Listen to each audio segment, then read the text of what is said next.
Sandra all the time is here with the cold hard truth. She's the ears and the eyes for me and you. Every day, everyone want to hear from Sandra. And every time on the air, she's getting better. Tell your sister, tell your brother, tell your mama to call Sandra in the morning and in the evening. They always calling Sandra. And when they start fighting, they calling Sandra.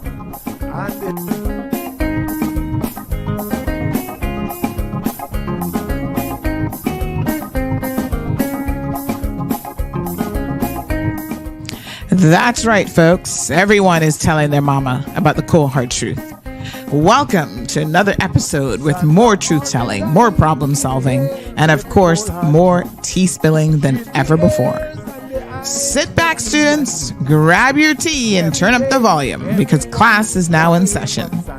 Call in at 936-2626 because your voice matters. Share your opinion on issues that matter the most to you.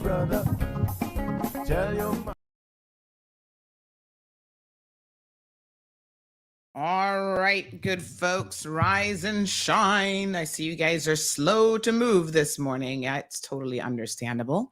After all, it is Monday, part 2. You know how it is. Anytime you have a public holiday, oh man, that Tuesday is a little bit more challenging to get up and get moving. But don't worry, we're here to get your morning started for you. And of course, because it's Tuesday, it's also going to be Medical Rundown Tuesday. And this is a good topic as always. Talking about medical issues that are important to your health and well-being. And it's good to know what's going on with your body. Trust me, you want to know. We're waiting on Blake and Aaron. Not quite sure where they're at, but hopefully they will be here soon. Speak of the devils. There you go. Hello, good morning. In the meantime, let me send out the WhatsApp link and get Instagram folks started. And we got Zeus in the studio this morning. He looks like he does not want to leave. I'm going to soon have to give him a doggy show at this rate. All right. Coming right up. Everybody good? Blessed good morning. So nice to see you guys waking up, rolling over. Big news. I have some important news for you. Interesting news. It's Blake and Aaron's Spilling the Tea with Sandy. K-Man's top news headlines of the day from CMR. Hey, Sandy, good morning. How are you? Good morning. How are you guys doing? Well. Yeah, fantastic. Felt like we worked yesterday in the heat all day. I was going to say it was hot yesterday. For the Discovery Day Adventure Challenge. I wasn't even out in it. We're going to be talking about that heat a little bit later on in the program, but woo. Such a big event. Yeah. Annual event, awesome. That even the local news organizations covered it.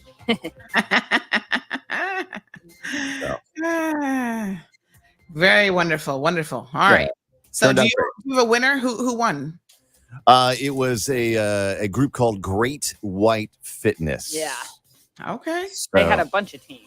They did. They had 3 different teams. Not sure we'll allow that again next year. I feel like they were trying to crack the code in our event. Yeah. So we're gonna have to crack down on that. You know? Yes. All right. I wouldn't say that's a lot more people that have to split the money with. I wouldn't go as far as say cheating, but I would say gaining advantage. If you sign up that many teams, yeah. Well, yeah, it's the way they played, but Mm-hmm.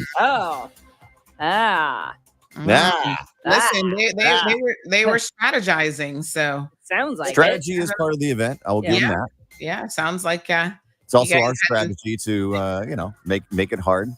So win. It's $5,000 cash. Yeah. So you guys hadn't thought of that one, so now you know for next That's time, right? Mm-hmm. Well, yes, congratulations. Not checkmate, but it will be. Congrats to the winners. All right, so let's get some news headlines for you this morning, including those of you who went to Honduras for the weekend.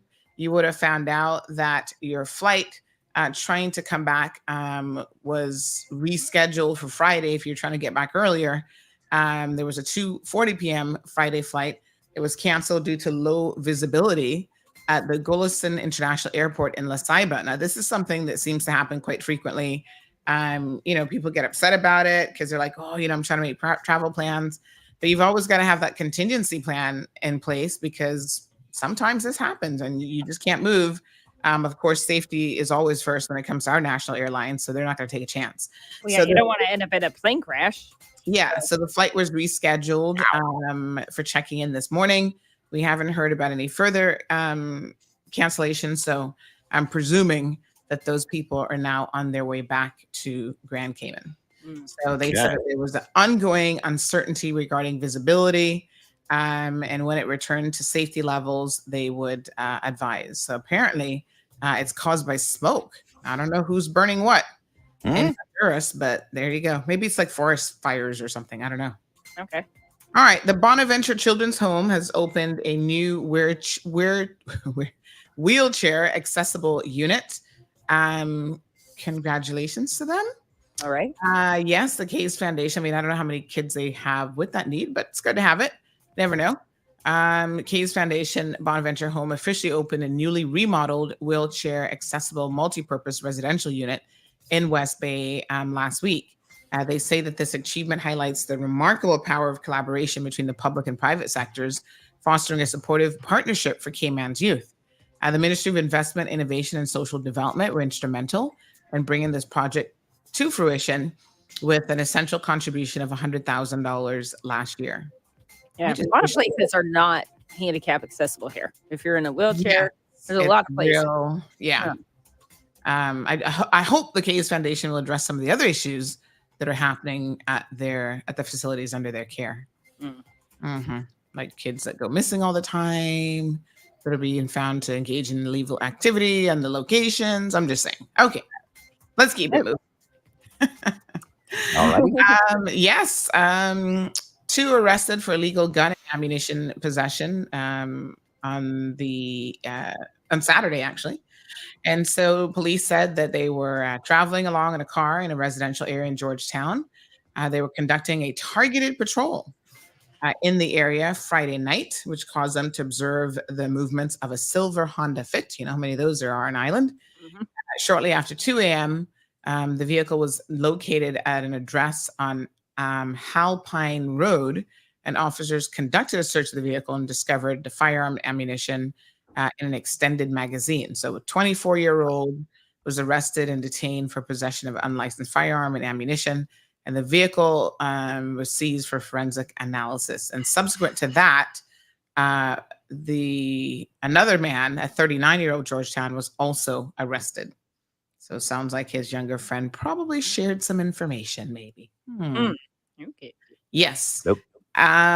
The Liberty Latin America is considering extending the subsea cable to Cayman.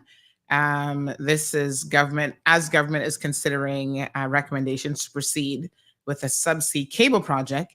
A Latin American company has indicated that it's considering extending its cable system to the Cayman Islands. So according to BN Americas, Liberty Networks is considering extending their LN1 cable to the Cayman Islands, although the company says the 2 cables connecting the Cayman Islands have sufficient capacity to meet current demands.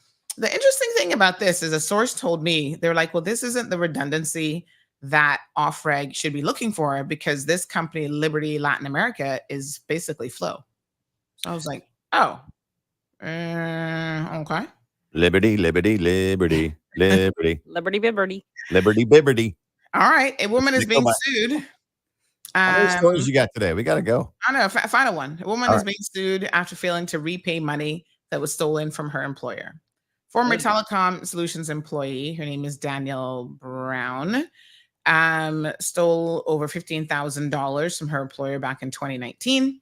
They came to an agreement with her to repay the money, and she said that she would. She made several payments of $100 each, basically totaling $820.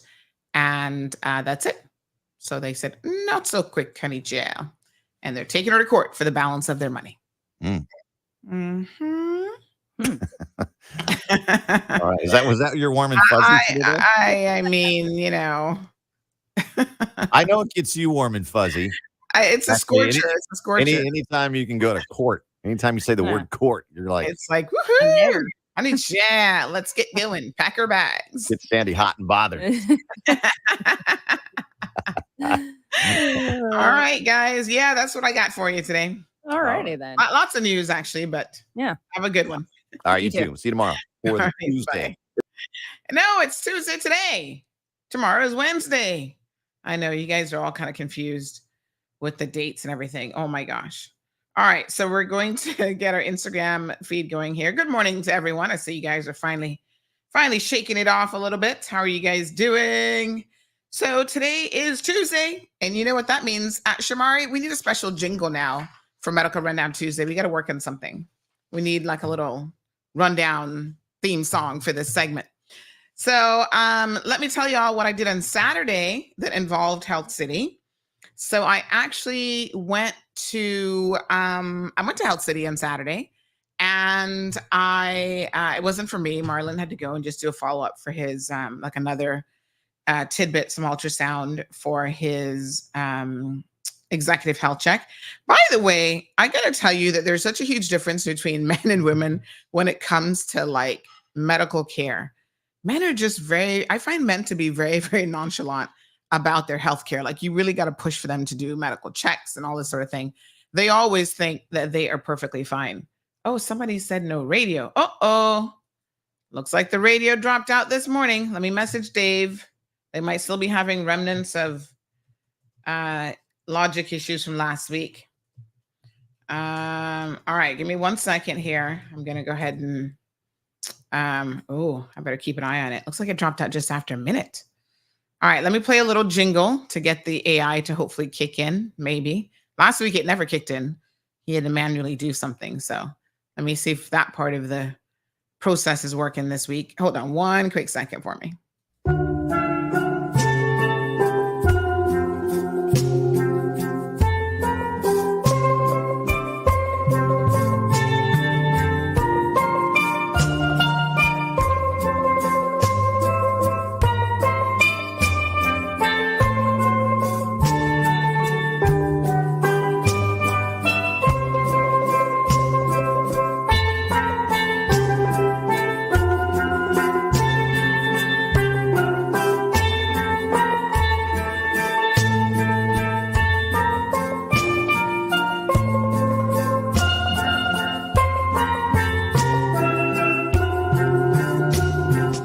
All right, I'm told we're back, honey child. Good morning to all of our radio listeners on Bobo 89.1 FM.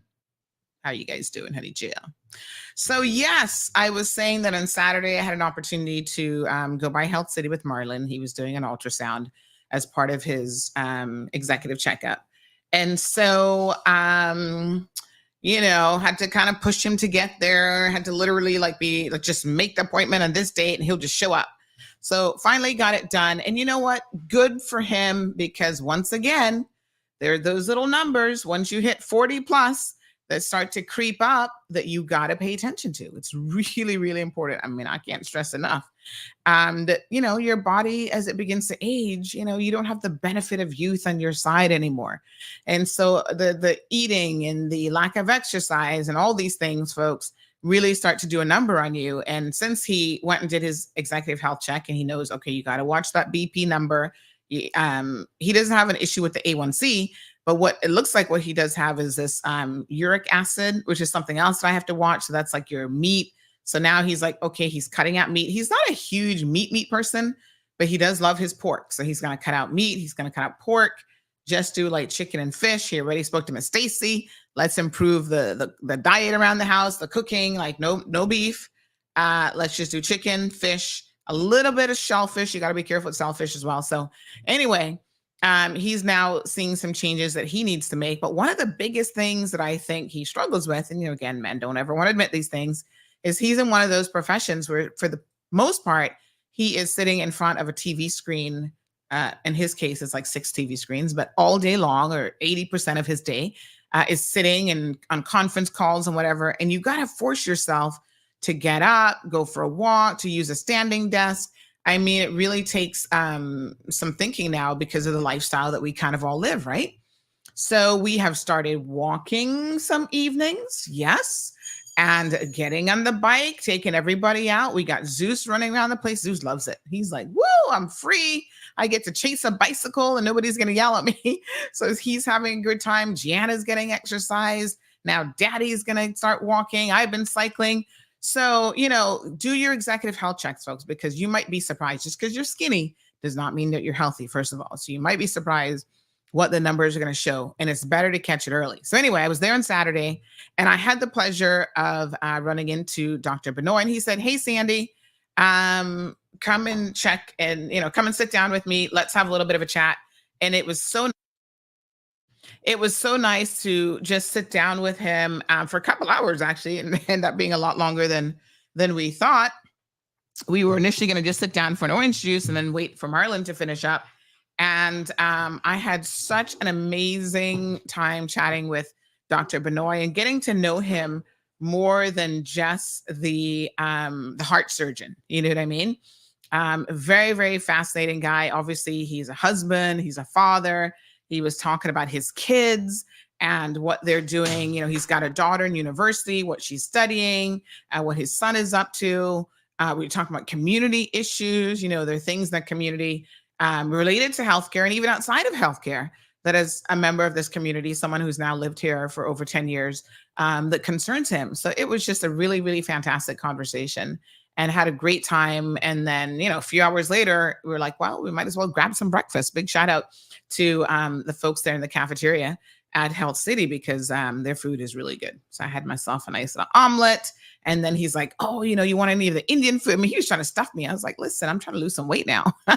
Not trying to put more on, but it was really fantastic. And I said, well, I tell you what, I'm not ready for lunch, but I'll take some to go. And I had some nice chicken masala to go, which I had later on in the evening for dinner. So big shout out to all the good chefs there at Health City, Cayman Islands, and all the team members that, make it a very pleasant place actually to visit. So good morning to Sir Shamari. How are you? Good morning, Sandy. How are you? I'm doing well. I was just reminiscing about part of my weekend. Man, it sounded like you had a great weekend. Yeah, great weekend at Health City. It was good. And Marlon, and again, you got Marlon there. Finally Awesome. got him in. And I was like, what's the ultrasound found? He's like, I don't know. He didn't even know what it was for when he showed up. He's like, listen, they told me to show up and I just show up. Well, So, yeah. So So exciting times, Sandy. So I'll keep you updated. As you know, I'm in the over 40 league for basketball. It's a best of 3 series. So whoever wins 2 first wins the championship. My team versus your good friend Kyle, as you call him. And how does he pronounce it? Kyle? Kyle. Okay. Yeah. I gotta try and get it right. So game 1, we won. Dream team. It's the old national under 14 team. So when we were 13 years of old and the such. So that team all got together again. So we won game 1, 7-3 to 49. So it was sizable victory. But there was a break at the end where we kind of got quite a few baskets to make it seem a little bit more lopsided than it really was. So it was a good game. And then this Saturday, we hope to win game 2, and then we'll be back-to-back over 40 champions, because the last time was right during COVID. It was the end of 2020, end of 2020, going into 2021 was the last time they had the over 40. So we're hoping they don't wait another 4 years, because I'm not sure how many of us can be able to make it out in another 4 years. So hopefully they'll continue it next year. But so that's the great news to give you. Awesome. So I'm gonna message him right now and said, yeah, little birdie told me you lost that basketball game, huh? Give him some motivation to get up and try to beat you guys. So when's the next match? Saturday. So us young boys need a whole week to recover. Which is why this league has gone a little bit longer than probably should have. But a week break in between. So all good. Yeah, trust me. Like I said, when you get to a particular age, you got to kind of take those breaks as needed, but it's important to keep moving. That's extremely important. So this week we're going to be talking about hernias, and we have Dr. Minaj here with us. He's no stranger to the program. He's been here before, but Shamari. Hello, Sandy. Hello, Shamari. Good morning. Hey, Dr. Manoj. Good morning. Morning. Go ahead and do the introduction for us, Shamari. No, definitely. So, Dr. Manoj, who has been on the program before, is our surgical gastroenterologist. Can I just pause you there, Shamari? I love how you're starting to really pronounce the names with a little extra twist in there. So it's Dr. Manoj. Yes. Yeah, I think I'm saying it a little bit different. I'm saying Manoj, but it's Manoj. All right. I'm going to work on that, Doc. I want to sound like Shamari now. He's getting it perfect. Hey, well, I try, right? But definitely it's a pleasure to have Dr. Manoj here with us. So he's our surgical gastroenterologist, and we're going to be discussing hernias today, what it is, the symptoms, how do you treat it. But Dr. Manoj has 10 years of specialized experience, not only in gastro, but in other areas as well. And he also is able, and on probably another program, we'll come back and talk about all of the minimally invasive types of procedures that he's able to actually do, as well as robotic, which I know we have the Da Vinci machine and the such. And, at some point in time, we should go into details about how robotic surgery actually works and all of the benefits that you actually get from it as well.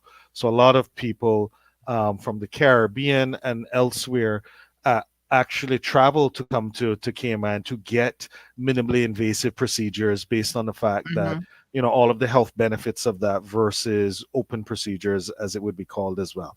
So great to have Dr. Manoj taking time out of his busy Tuesday, knowing that patients would have piled up that wouldn't have come on Monday to be able to come. So it's great to have him here to discuss hernias. Thank you, Mike. Yeah, so welcome to Dr. Manoj. I'm going to get it right. So what mug have you got there this morning, Shamari? Oh, like you got a monkey I am. Yeah, so when Mark comes, Mark Gadari, he'll tell you all about the special ape that's a part of our symbols for Alpha Phi Alpha, the fraternity that we both share. So that was Dr. Martin Luther King's fraternity, by the way. So that's what convinced me that if it was good enough for him, then I'll definitely join. Beautiful. All right. So we're talking about hernias this morning. I think we've all kind of heard what that means, but to be honest, for a long time, although I'd heard the name, oh man, I've got a hernia. I was like, what on earth is a hernia really? So tell us, Dr. Manoj, what is a hernia and where do you get them? Yeah. Hernia is essentially a protrusion of an internal organ, usually the abdominal organs, through a defect in the abdominal wall. So essentially that's a hernia. It could occur anywhere. Most commonly it's seen in the groin, and that occurs more commonly amongst men as compared to women. But however, overall the groin hernias are the commonest. And following which you have the ventral hernias that is occurring in the front of the abdominal wall. It could be because of some weakness in the umbilicus or the navel belly button, or it could be post-surgery after having a long laparotomy or the abdominal surgeries. It could lead to weakness in the abdominal wall and causing a defect through which the internal organs, such as the intestines, they protrude out. So this is a hernia. So you said it can actually happen in the groin area. Wow, I thought only abdominal area. So that is so fascinating. Siobhan says that she had a hernia when she was a child and doesn't remember it because she was too young and she had to have surgery. Can babies, because I think my daughter actually had this, can babies be born with a hernia or develop one within like a couple weeks of being born? Yeah. So there are certain types of hernias called congenital hernias, which could be, a defect in the abdominal wall right from childhood, right from childbirth.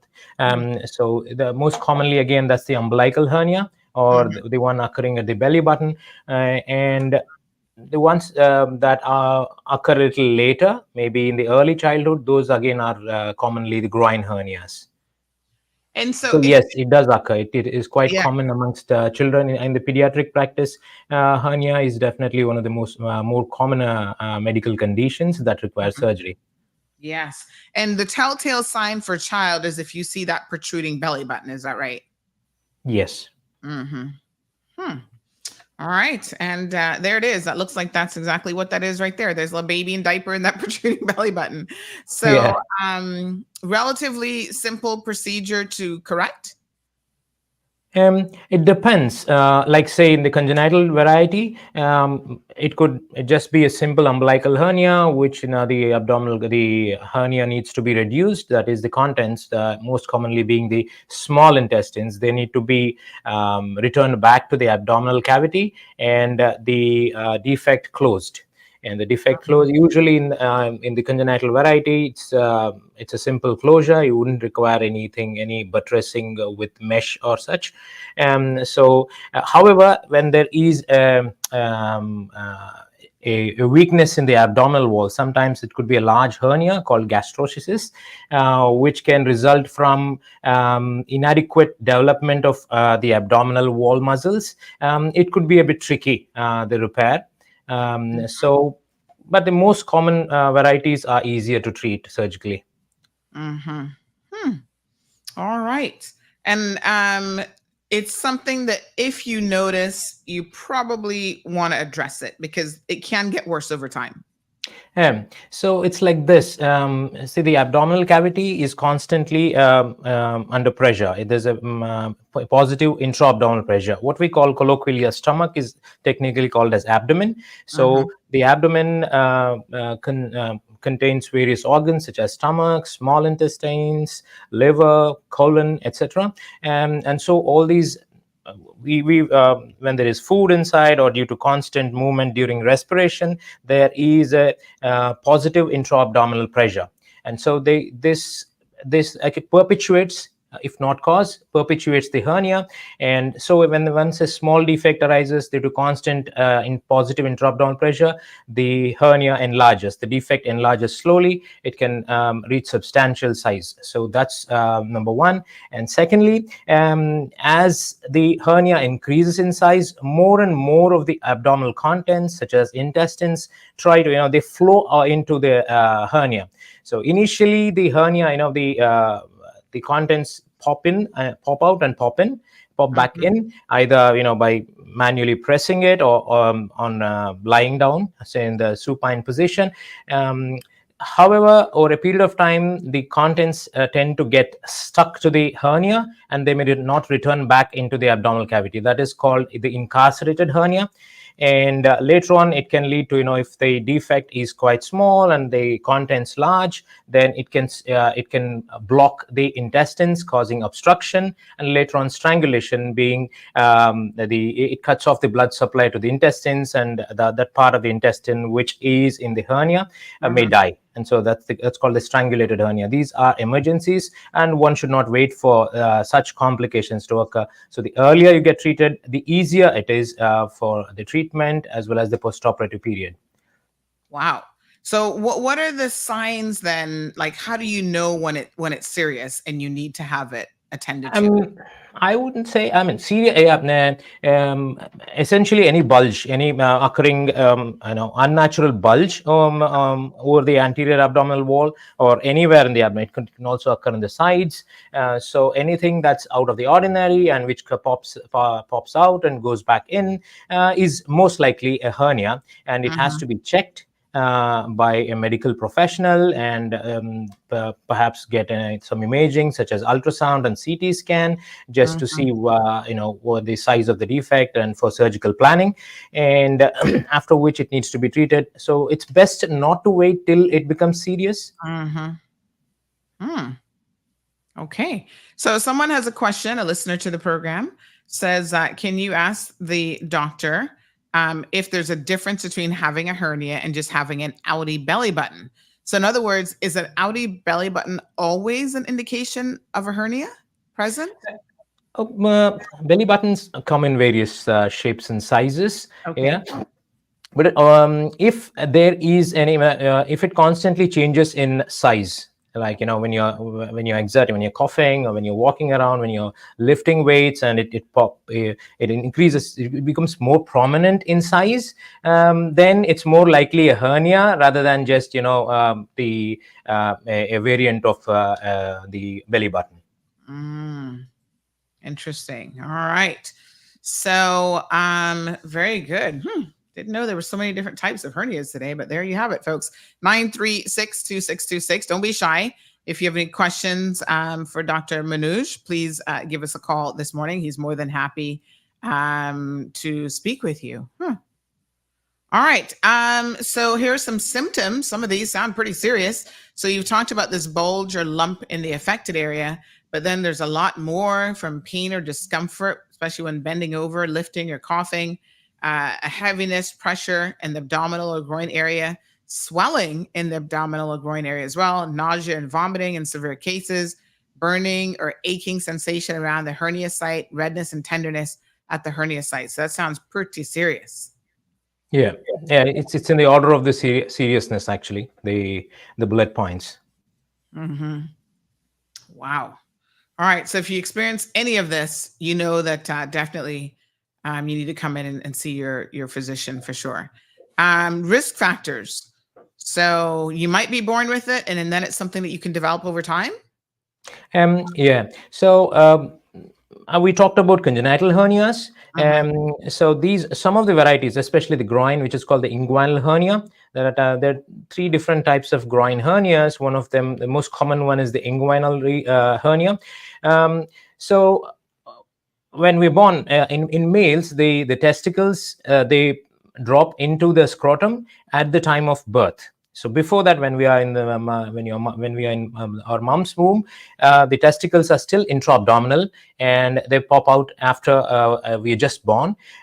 So what happens is, as it descends into the scrotum, it also pulls along with it a part of the abdominal cavity lining called the peritoneum, and so that may not get completely occluded. What happens is, once it descends into the scrotum, it kind of it pinches the peritoneal lining, but then it kind of it gets divided. Sometimes it is what is called as patent processus vaginalis. So if it occurs, so it can result in hernias, and these hernias are more commonly seen in the teens, or maybe in the third decades. Quite rarely in the 4th or 5th decade, but then this is one variety where you are born with it, but it does not manifest until you are in your teens or in your third decade. And also, this is a pre-existing opening, so this is not this is not related to age. However, as we grow older, the abdominal wall muscles kind of grow weak. After we are all we turn 40. Much of our muscle, slowly starts getting replaced with fat. So we do not have the same kind of strength. Of course, we keep training our muscles, then the loss is, we can kind of retard the loss. But however, it is a progressive condition. So as when we see in the 60s and 70s, the abdominal wall, especially the lower abdominal wall, because due to gravity and constant positive intra-abdominal pressure, it kind of the lower part of the abdominal wall gives way, or gets thinned out, and through which a bulge can appear, and through which a hernia can form. Again, this is a groin hernia, and the other ones, as I said, are the incisional or the ventral hernia, which occur at the site of any previous abdominal scar. Okay. All right, folks. Someone has another question. They say, are herniated disc associated with the type of hernia that you're speaking about today? They're completely different entities. Disc is it's relating to spine, the vertebral column, that's the backbone. So between the backbones, they're like beads, string of beads connected by the discs. Right. So, and the discs, these are bones. The vertebral column is made of the bones, and the discs are or soft tissue. So as we age, some of the water content diminishes, because of which it's not as supple as it was before, and it can tend to bulge into the spinal column. That there's a spinal canal inside, through which the spinal cord passes. So it can impinge on that and cause symptoms such as neurological pain, but that is not relating to what we are talking today, which is essentially abdominal hernias. Okay. All right, folks. So send your questions in. You can send them via WhatsApp. You can obviously send them on the live chat, or you can call 936-2626. Shannon says, I have one from coughing. So one of the things on here is a chronic cough, persistent or chronic coughing. We do know that Shannon has a lung disease. So that's one of the things can definitely cause it. Chronic constipation. So having to strain with bowel movements is something else that puts you at risk for hernias. Family history, your gender, men are more likely to have them. And of course, increase risk with age as well. Marshall says too much red meat is not good for you. Does diet play a role in, hernia? Is that one of the risk factors at all? We see some additional. Not directly. Her diet does not have a direct role in the causation of hernia. However, it may, as we see here, obesity is one of the risk factors because it increases the intra-abdominal pressure. So excessive eating or eating more than what we require eventually leads to, gaining weight, and most of the time we gain weight in the midsection, and so that is where the hernias are most commonly found. So they can perpetuate, or they can accelerate the progression. However, they do not cause the hernia by themselves. The diet is not a risk factor in itself. Okay, so other risk factors include pregnancy, obesity, having that excess body weight, heavy lifting, frequent or improper lifting, previous surgery, smoking because you have impaired healing and tissue strength.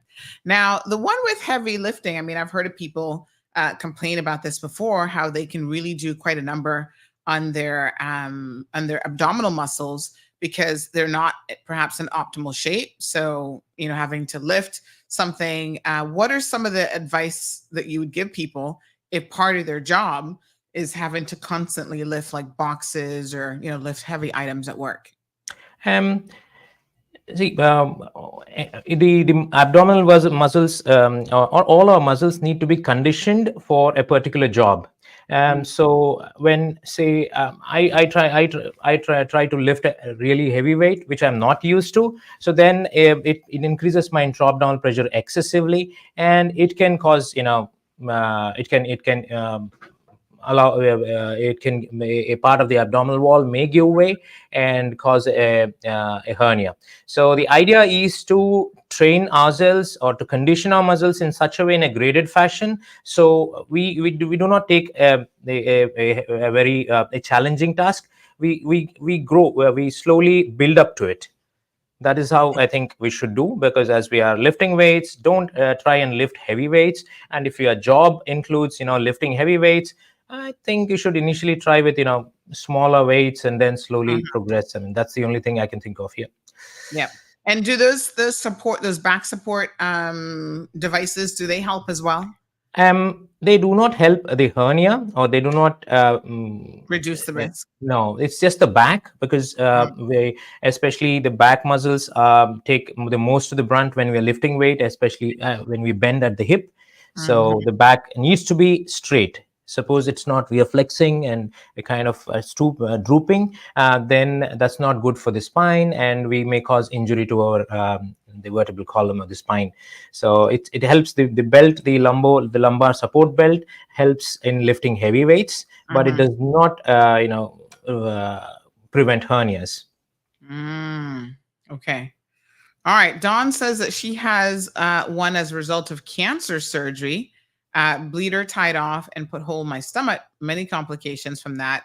Hospital 2 times and blockages. Wow.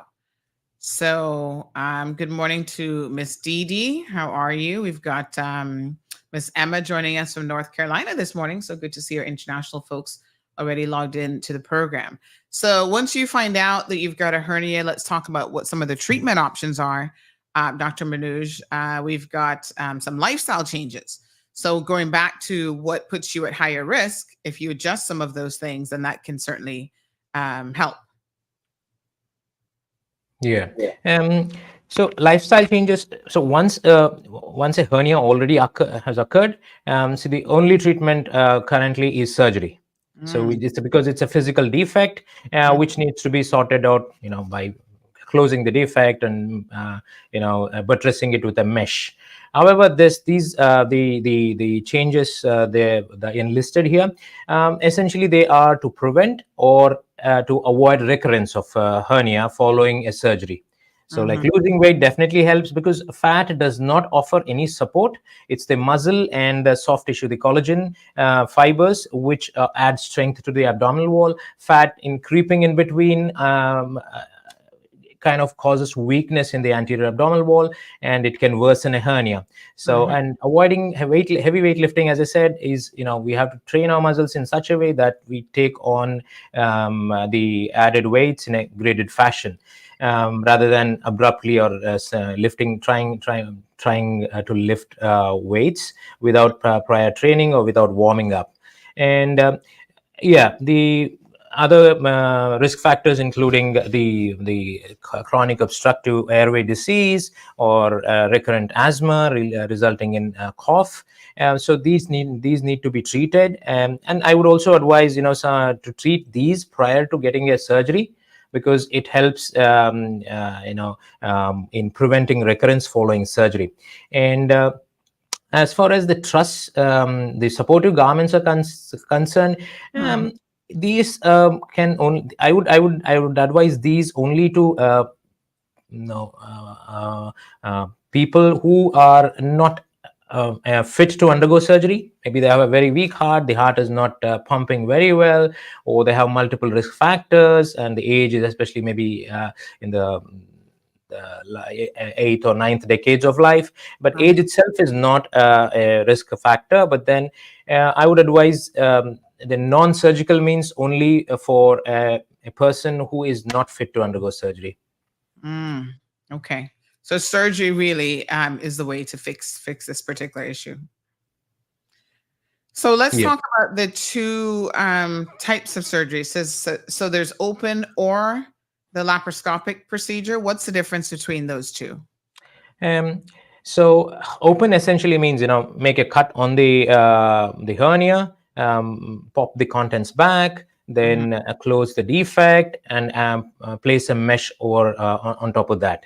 So it makes a longer cut over the hernia, and so that translates to kind of more postoperative pain and slightly delayed recovery, as compared to laparoscopy or minimally invasive approaches, where we make keyholes on the abdominal wall, and with the help of those holes, the repair is done internally, as well as the mesh is placed internally. So this has an advantage of reducing the size of the incision, surgical incision, as well as avoids the postoperative pain, and you get back to your activities of daily living more quickly.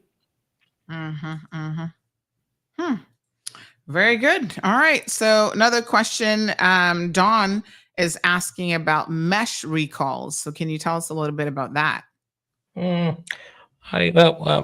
Recalls, meaning the company recalling the meshes. Is that what? Well, I guess you're saying, what about the mesh recalls? Are meshes something that you use for hernia repairs, or? Yeah. I mean, that's become like when I started my training, it was they used to be, like if in the younger age groups we do not need a mesh, and in the elderly, when there is abdominal wall weakness, it's more likely the mesh helps.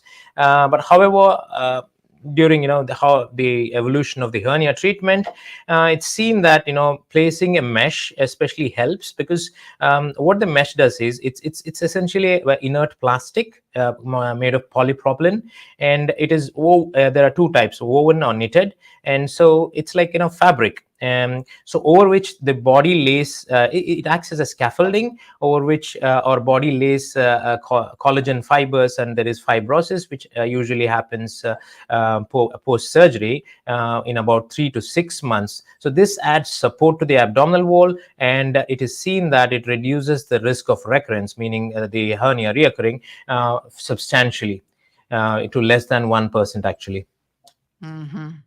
Yeah, so mesh is definitely indicated, and there are various types of meshes. Those are technical details, but the bottom line is mesh is essential for a good repair of a hernia. All right, Miss Shannon has a question. Can you ask? I have chronic lung disease. Would I have to have mine repaired under anesthesia? So yes, that's a good question. Yeah. So again, only small hernias can be repaired under local anesthesia, meaning the numbing injections around the hernia. And but again, this is I would advise these only in a person who is not fit to undergo a general anesthesia. However, with the current anesthesia technology and as well as medications and expertise, most of the uniformly general, I can say uniform general anesthesia is quite safe, notwithstanding chronic airway disease or any lung disease. We have means and methods to address the lung issues, and I think it's best the hernia repair is best done under a general anesthesia where the muscles are all relaxed and we can effect a very good closure. Marshall says, once you have a hernia, is it possible for you to develop another one, I suppose, in the same area? So once you've had it surgically corrected, does it ever come back? Yeah, this is what I was talking about. It's called the recurrence. So because the defect, the defect has occurred because of the weakness in the abdominal wall. So it's likely that the abdominal wall remains weak even after the repair, and so recurrences can occur. So that's the reason why a mesh is quite important to kind of buttress and reinforce the strength of the abdominal wall. So, and this, definitely it can occur if a mesh is not placed, and it can the risk of recurrence can reduce substantially with the placement of mesh. So Christine, you're asking questions that have already been answered. So we're going to invite you to hit that rewind button because the good doctor has went over all the causes and the symptoms, as well as what puts you at high risk. So the great thing about having this show on social media, folks, is you can always go back later on and rewatch it if you miss certain segments of it. So again, talking all about hernias this morning, and we do have a phone call at 936-2626. The phone lines are open. Good morning, caller. Welcome to the program. Good morning. Good morning. Could the doctor say what type of foods one should eat in order to have a healthy maintenance of collagen in the body? Sorry. Yeah, what types of foods? Say that again. What types of foods should one eat in order to have a healthy maintenance of collagen in the body? Of collagen. Okay. Yeah. Okay, that's a good question. Collagen synthesis essentially requires proteins because it's protein. So the body synthesizes collagen from various amino acids, and most importantly, the amino acids, hydroxylysine and hydroxyproline. So these are we get them from diet. So we need to have some good proteins, whatever the source. It could be fish, it could be many kinds of meat, or even vegetable protein. So the body can synthesize collagen from any of these proteins that we consume. And also it requires vitamin C. Vitamin C, is kind of essential for a synthesis of good collagen.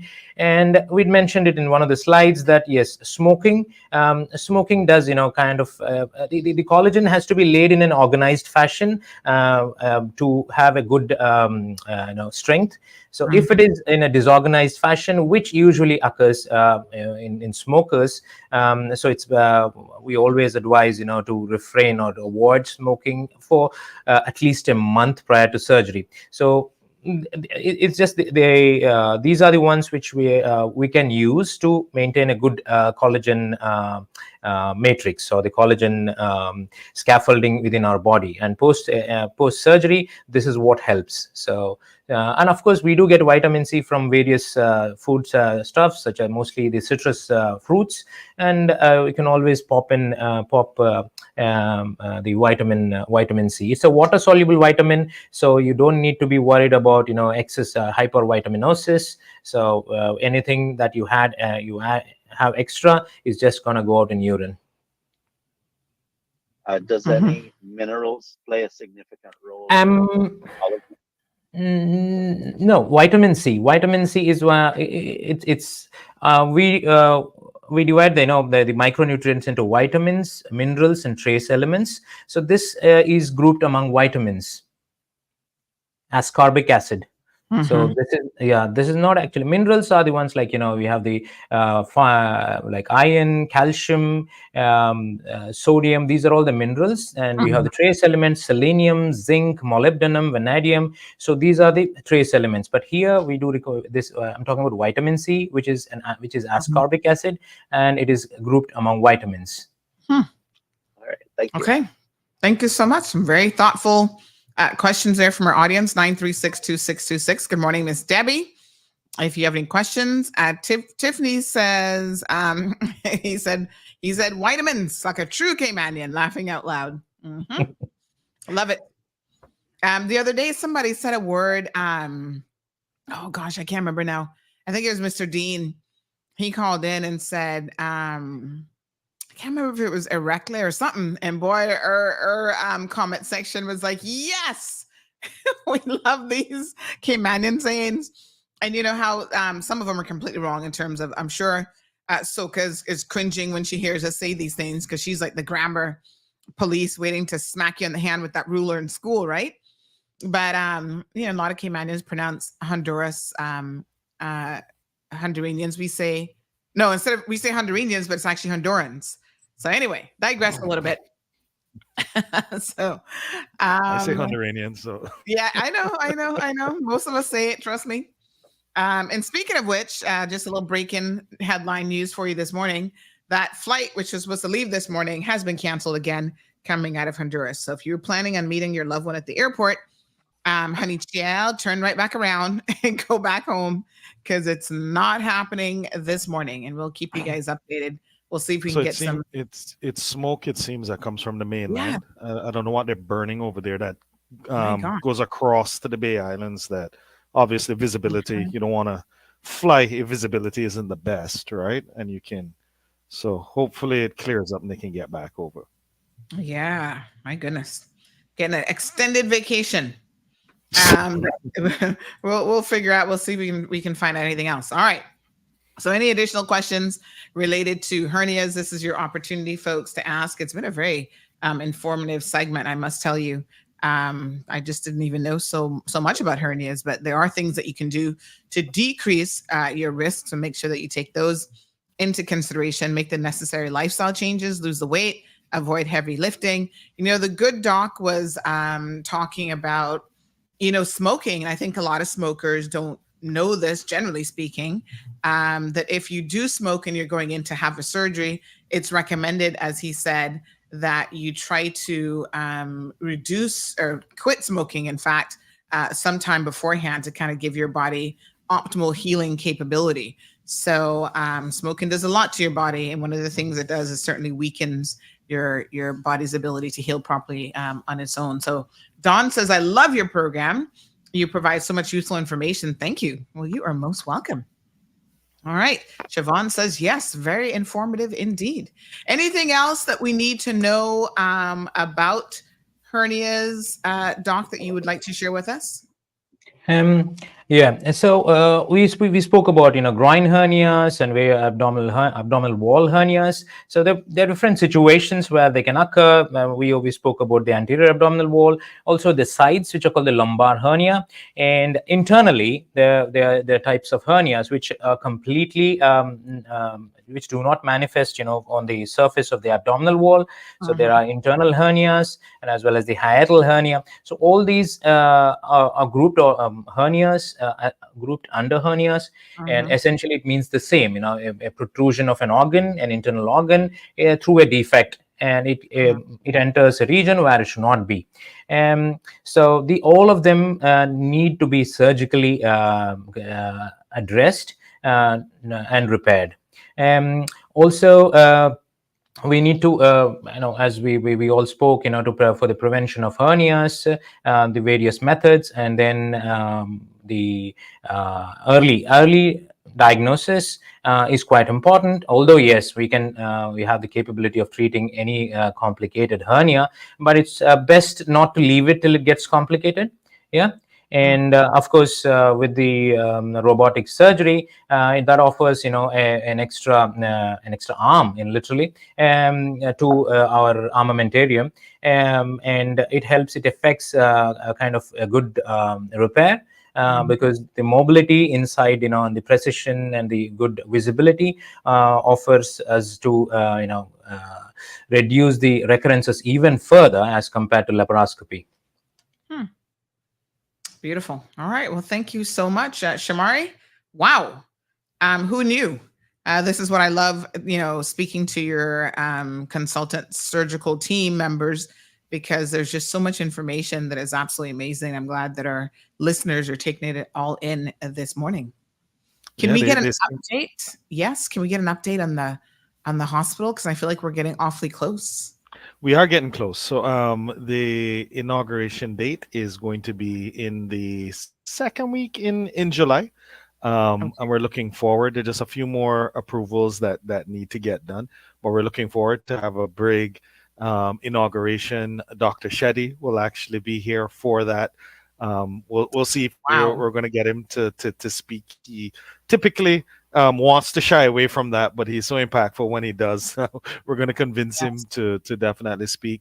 And then we'll be having tours, just because if and when the hospital is ready to open, then it's go time, and persons won't be able to get access to certain areas like the operating theaters and the such. So it's always good to have your inauguration and then have about a month in between actually opening, so that you can have individuals, groups going through, seeing parts of the hospital that once it's functional you wouldn't be able to see. So we're excited. A lot of our partners from the other Caribbean islands and LATAM are also excited this new hospital. We even have one group out of the US that sends many medical tourists outside of the country. They contacted us recently again. We had kind of stopped during COVID. They want to get it re-engaged and started. They started to hear more about the new hospital as well, and that got them even more excited than before. So we're seeing a lot of activity, a lot of excitement surrounding it, and for us, it's going to be great to be right there in town. 5 minutes from the cruise port, 5 minutes from the airport, based on the bypass that is, if you see that bypass, that will eventually lead close to the CUC. So you can go directly from the airport to come right into where the hospital will be as well. And then obviously from a resident perspective, looking forward to fulfill the mandate to have the full suite from an oncology, cancer care perspective. We have the radiotherapy right now, which we built first, just knowing that there would be a year in between, which is a standalone unit, but it has a corridor that leads into the new hospital. And we'll have neonatology. It's going to be a big daycare center where a lot of procedures you can have in the day and go home. A lot of minimally invasive procedures will happen there, as well as we just look forward to being able to offer urgent care for those that will be having issues during the day and during the night. It's right there. So we'll have that emergency room and wing open and ready, and we're going to have conversations with the ministry, CMO, and all of the individuals that are going to be concerned, just to see from a 911 perspective if that makes sense, just knowing the level of capabilities that we'll have there. So soon come with a lot of exciting things that definitely in the lead up we'll be having more conversation around it. And then obviously, you can carry your viewers that otherwise may not be able to have time to come through to give you a tour, so that you can bring your cameras, have a live stream, and see a lot of what other individuals would see before the hospital opens as well. So time. Yes. Fantastic. Well, I'm excited to get my tour and see exactly what's happening. It looks amazing from the outside, I must tell you. I pass it every day and I go, it's getting a lot closer. Strong Will, good morning to you. Happy Friday. Says, please ask Shamari, which doctor can I see about pain in my shoulder? I have a terrible pain in my shoulder. That sounds like orthopedics potentially. It depends on Definitely. what's causing it. So Dr. Naranjan can see him, but what we would typically have him come in first, and a Dr. Sandeep or Dr. Tarun would have an initial look, just because it may not be orthopedics. But if it is orthopedics, then Dr. Naranjan would definitely be able to hook him up. So call 640-4040 or info@healthcity.ky, so that we can actually triage and see what is wrong first, and then get him to the specialist that he needs to see. Yes, because I can tell you, Strong Will, shoulder pain, especially in men, can be related to the heart and other things. So you want to make sure that they do a proper overall check to see which specialist should be advised to see. But don't take it. Don't sit there and just ignore it. Go on into the doctor and see what's going on, the hospital. Perfect. Very good. Anything else? I think so. Then that's it. Yes, thank you so much. Okay. Well, look at that. One caller right on the wire. Good morning, caller. Welcome to the program. Good morning. Could you tell me? Could you speak up just a little bit for me? You're coming in so soft. Could you tell me if that hospital takes cynical chick? Okay, so insurance coverage. All right, thank you, caller. Yes. Okay, Shamari, this is a question for you. Yes. So the protocol still is that from a cynical perspective, they would need to go to HSA first to get a referral to come up to Health City. I know that Cynical was working on a program that would extend a little bit further to allow for more choice. But that right now is in a little bit of a limbo state. I know they're still working on it, but it isn't active right now. So she can definitely try and get a referral, or if for whatever reason she can't get a referral, she can definitely email or call, and we'll see how we can get her in and work with her as well on that payment. No issues. All right, so give them a call. Contact details, Shamari? 640-4040 or info@healthcity.ky. When are we going to do the show on the app? Because it seems to me that the one thing that Marlon did not forget to do was download the app. There we go. Being in IT, he was bragging this weekend. Oh, look at this. Look at what it's showing me. And, he's showing me all his information. So I think that's awesome. No, definitely. We'll get that in. We want our very own Stephen to come on with us, who is in that IT area. And Stephen recently... Well, we have another program that we're going to bring him on, because he got the Chairman's Award. So, which means that he is the top performer that we would have had over not only this year, but it was a big year because it's our 10-year anniversary. So that was a special award, and he has been with us from the beginning. He tried to leave us at one point and then came back. So like Dr. Shade says, let people go and flourish, but they'll always circle back and find us if our mission aligns. And sure enough, he's been back, and he's the one individual that touches every part of the actual hospital, from obviously the front of house to the back of house to physicians, all around technicians. And he is an employee that everybody absolutely adores. And then he has a sarcastic type of humor. I'm not sure if your IT professional does as well, but he does, and really does great work. So he's going to come on and do the demo for us. So we look forward to having him on in two capacities now. One being winning the Chairman's Award, and two, to be able to demo the app as well. So soon come, prior to summer break. Wonderful. All right. Sounds fantastic, folks. Again, Health City, Cayman Islands, offering an amazing array of services. Please check out their website. Sarah says, why are you not taking insurance for mammograms? Because $150 is a lot of money for some people. So tell us a little bit about that. But although I think you'd be hard pressed to find a mammogram for any cheaper than that on island, I'll be honest. Yeah, so I mean, insurance is not that we wouldn't take insurance. It depends on if the insurance company based on the diagnosis, would approve of because that's part insurance of the coverage to wellness happen. component normally of policy. Correct. So if you have the wellness benefit, then you can actually use that for the mammogram. But if you've run out of the wellness benefit, then maybe insurance may not actually. It just depends on the level of insurance you have and as such. So it wouldn't be Health City not accepting it. It would be whether or not, based on your plan, you still have that benefit. And if you don't, we also make it very inexpensive to be able to afford to get it if you actually do need it. And working with the Cancer Society, we also ensure that they have different mammogram gift cards and the such that individuals that they deem that really need it that may not have insurance benefit can also gain access.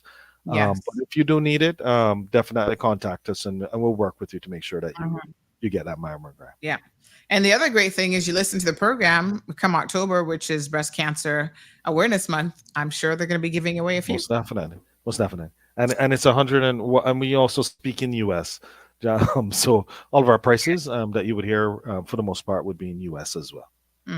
Wonderful. All right, Shamari Scott, thank you so much. He is the Chief Business Officer at Health City Cayman Islands. Dr. Munaj Kumar joined us this morning.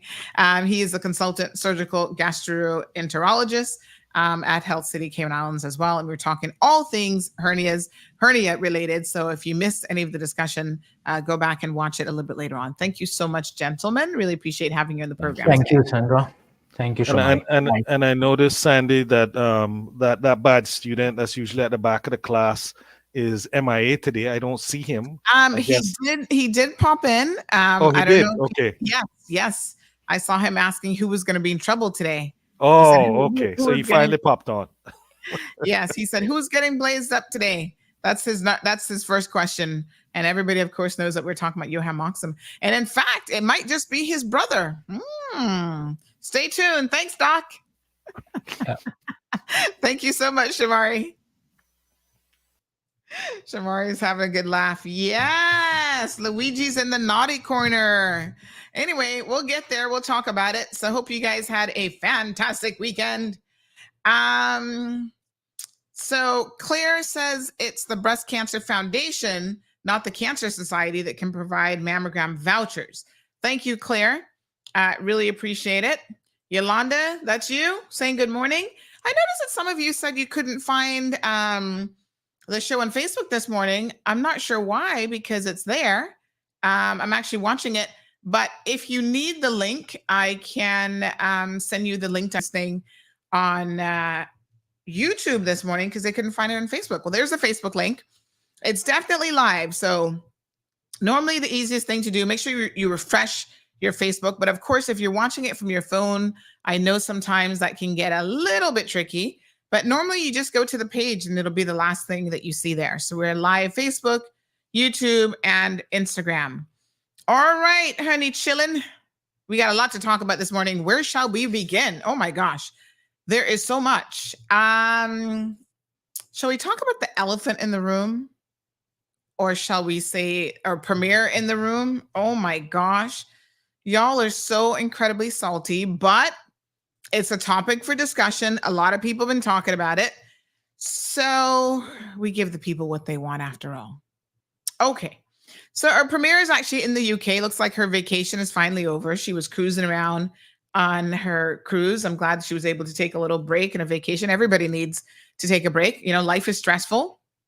And I'm sure her position is no less stressful. By the way, before we get to talking about Premier Juliana O'Connor Connolly, on Friday, I know a lot of you were disappointed because we were supposed to have a Friday after show with this, I was going to say gentleman, but I'll reserve using that term and see what happens this week.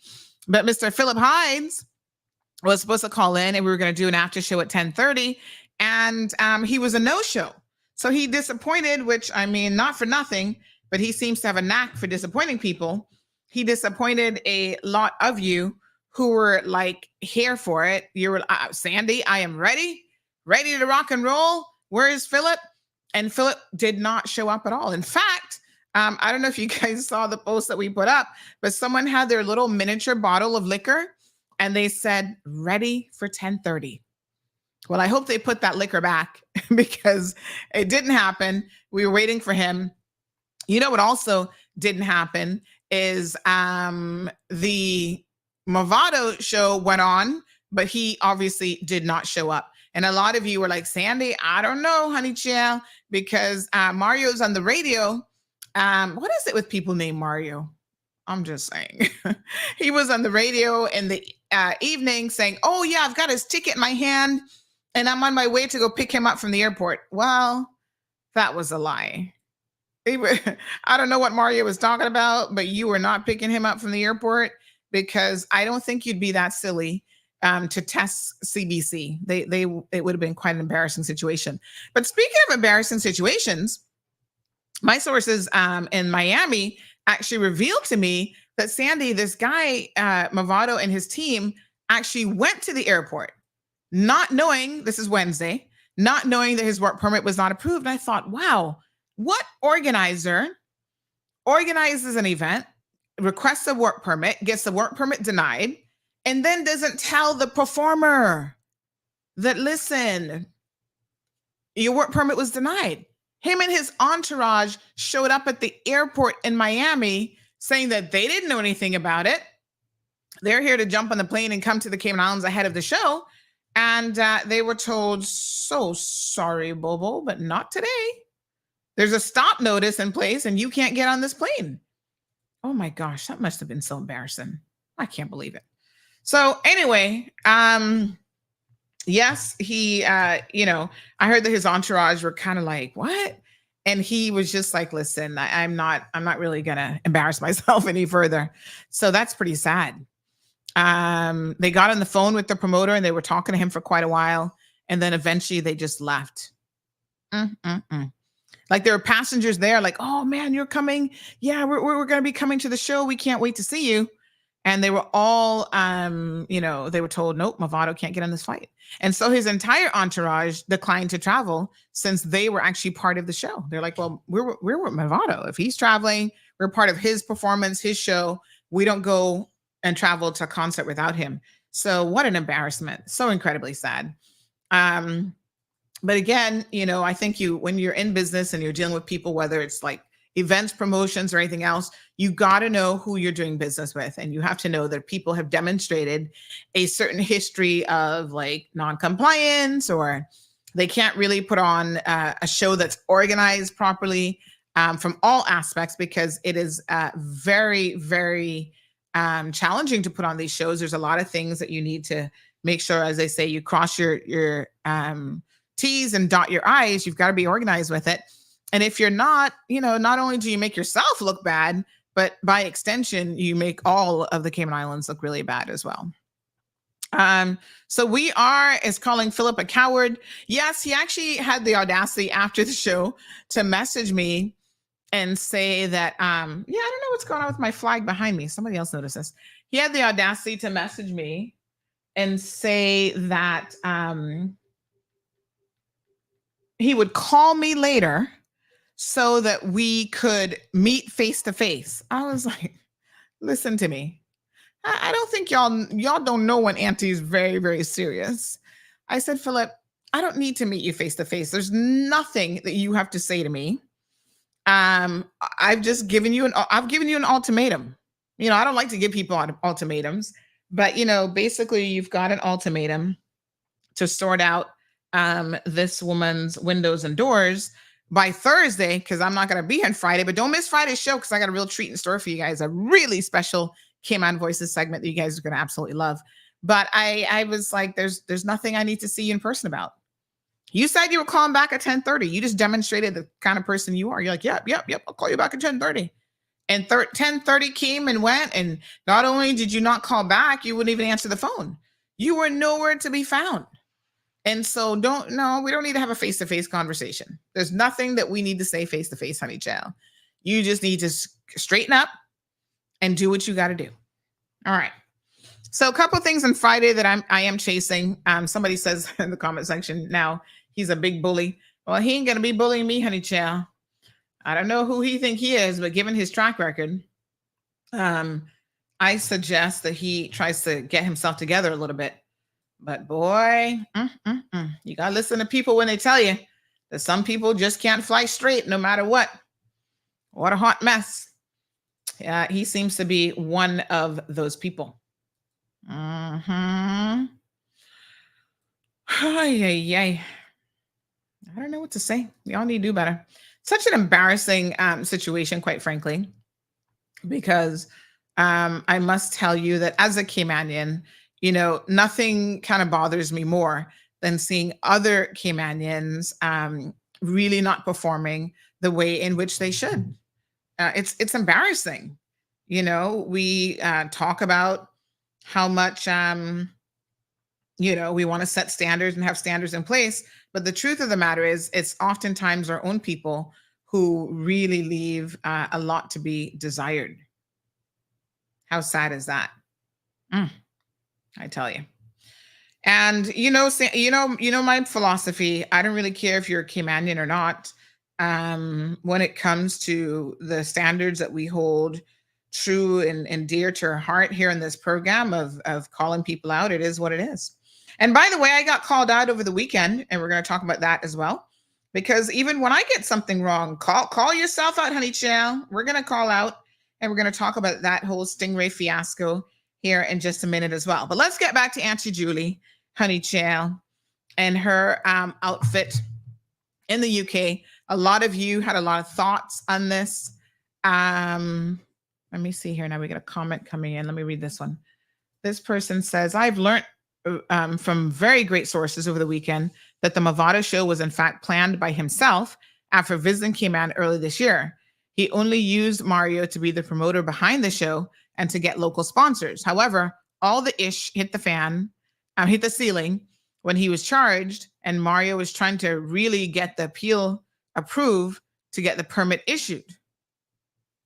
However, they lost, and it was mainly on Movado himself.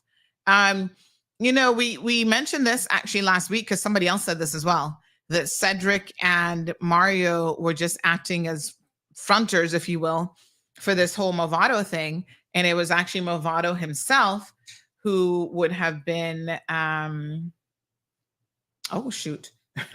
it was actually Movado himself who would have been promoting this, like really the one behind it. And that's actually not allowed. I mean, I don't know if you guys understand how the immigration laws work. We try to educate you here on this program, but fronting, even for promotions and the business world of entertainment, is definitely not allowed. So, it's interesting. And I can tell you that CBC really stood their ground on this, and they were not going to allow him in. And of course, we also talked about on the Friday show how there is an active warrant that's out for his arrest in Jamaica. So, he might want to go and clear that up, because there's a lot of countries who might be like, we're not going to touch you when you've got an arrest warrant in your own country. So sort that out. But yeah, I'm not surprised by anything that I've just read to you there that this person has sent in. Siobhan says, because he's spineless, can only run his mouth. When it came time to defend himself, nowhere to be found. I mean, listen, you guys heard me. I said, we can do a 10:30 segment because there are things I want to say to you, sir, with all due respect, that cannot be said on the radio. Over 800 of you were here waiting for him, just on social media, waiting for him to show up, and he was a no-show. Wonk, wonk, wonk. Show up, Philip, show up. Strong Will says try to call him back. We're giving him till Thursday. Like I said to him, I don't have anything more to say to you right now, but if you're half as smart as you think you are, if I were you, I would go I would be at Seaboard this morning telling them people they better release this customer's windows and doors, which he paid for from last year. And you were supposed to order from last year. And do you know when he ordered it? Oh, honey child, y'all tune in Thursday. You gonna get to see all the lies and scandal. He talking about, you believe in people? No, we have proof in black and white. You just don't know the proof that people have is your problem. You think people are believing your lies, and honey child, that's not the case. Siobhan says it's sad indeed when people don't do the right thing. It's like something wrong with doing good or doing the right thing. And then they get all upset. When they don't do the right thing, they get upset at other people. for calling them out. So We Are says, lies. How could he plan a show without a promoter? So I think what they're saying is he was the brainchild and he was the one who was really pushing it behind it. And the promoter on paper, who obviously has to put in for his work permit, was Cedric and Mario. There's a thin line, I think, between, when you look at these cases of fronting, there is a thin line of exactly how this works. Good morning, Miss Liana. So apparently somebody posted, I don't know who this is. Is this on Instagram? Says, somebody please tell Mario that we want our money back because Movado never showed up. The thing with me is, I know a lot of you said, hey, Sandy, it was still a good concert. We still enjoyed ourselves. That's fantastic. That's great.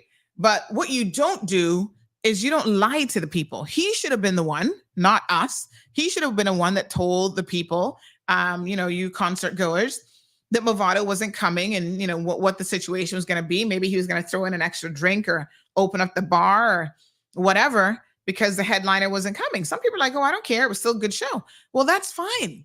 If you would pay the same price to not see Movado as opposed to seeing Movado, that means that you're penny wise and pound foolish, honey child, because there's no way that you can sell me a ticket for $55, $60 because it's called Movado 450 and there is no Movado in the 450 or in the 345, right?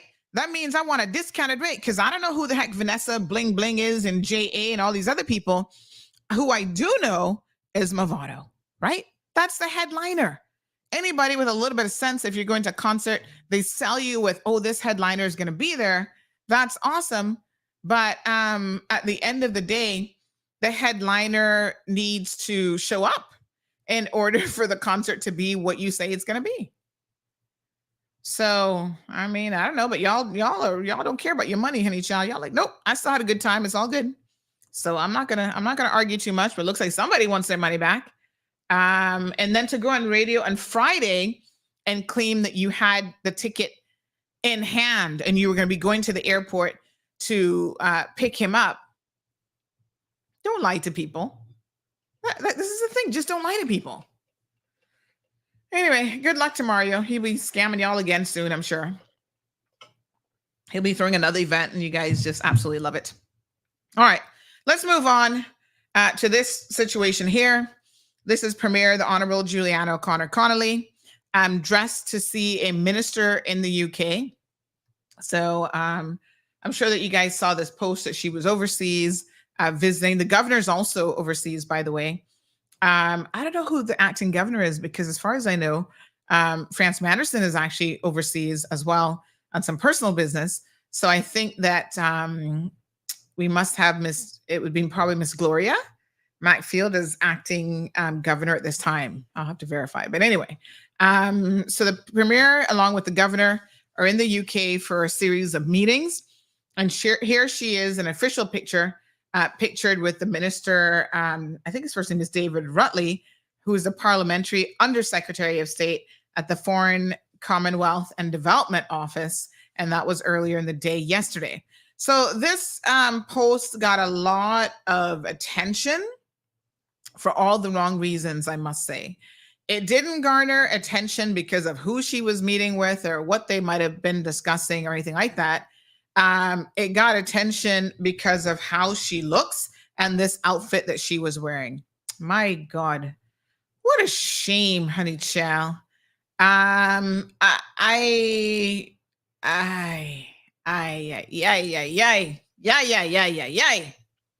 know I can't tell a lie.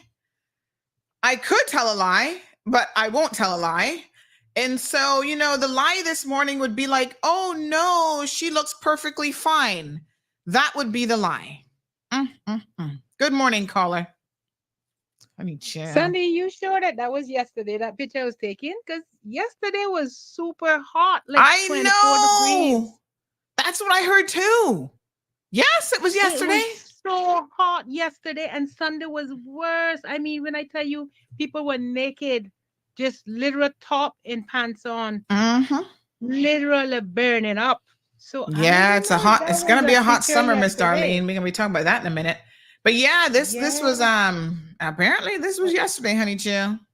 And it looked like she got on boots too. So I don't know. Maybe she didn't Well, I check the don't weather know. before she traveled. Yeah, maybe. I don't know. But Because remember, she was just on a right. cruise, so maybe she forgot to check the weather. Yeah, but a cruise wouldn't have been cold either. Thinking Good about point. it. Good point.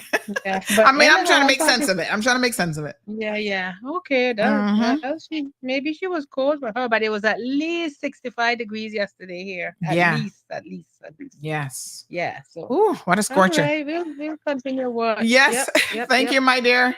All right. So yes, there was a lot of comments about this. My gosh, I like I said, if I were a liar, I would tell y'all that she looks good or that I didn't look at it twice with a side eye, but I cannot tell a lie. It leaves a lot to be desired. First of all, I agree with Miss Darlene that it's not an appropriate outfit.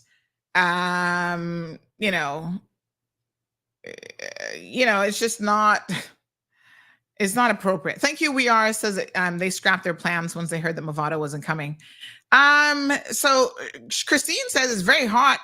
AC is running hot. Yeah, we can talk about that. Who's her stylist? Says we are.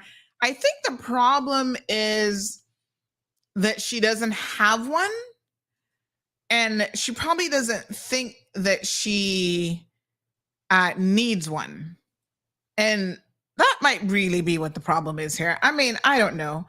Someone says, does it matter what she wears? She could have shown up in, batchy shorts and blah, blah, blah. Would that have made a difference? No. Let's be very honest here. We need standards. Yes. We need standards in decorum, in dress, and all these things. For God's sake, folks, we have an entire office that is dedicated to protocol. There is a chief of protocol. There's a protocol office with multiple employees. And there are benefits that are representatives or MPs. The ministers get certain things that the regular MPs don't. Certain rights and, seating charts and seating orders and all this kind of stuff. We are trying to run a professional show around here. This is not amateur hour. This is not let's go meet with Big Bird hour.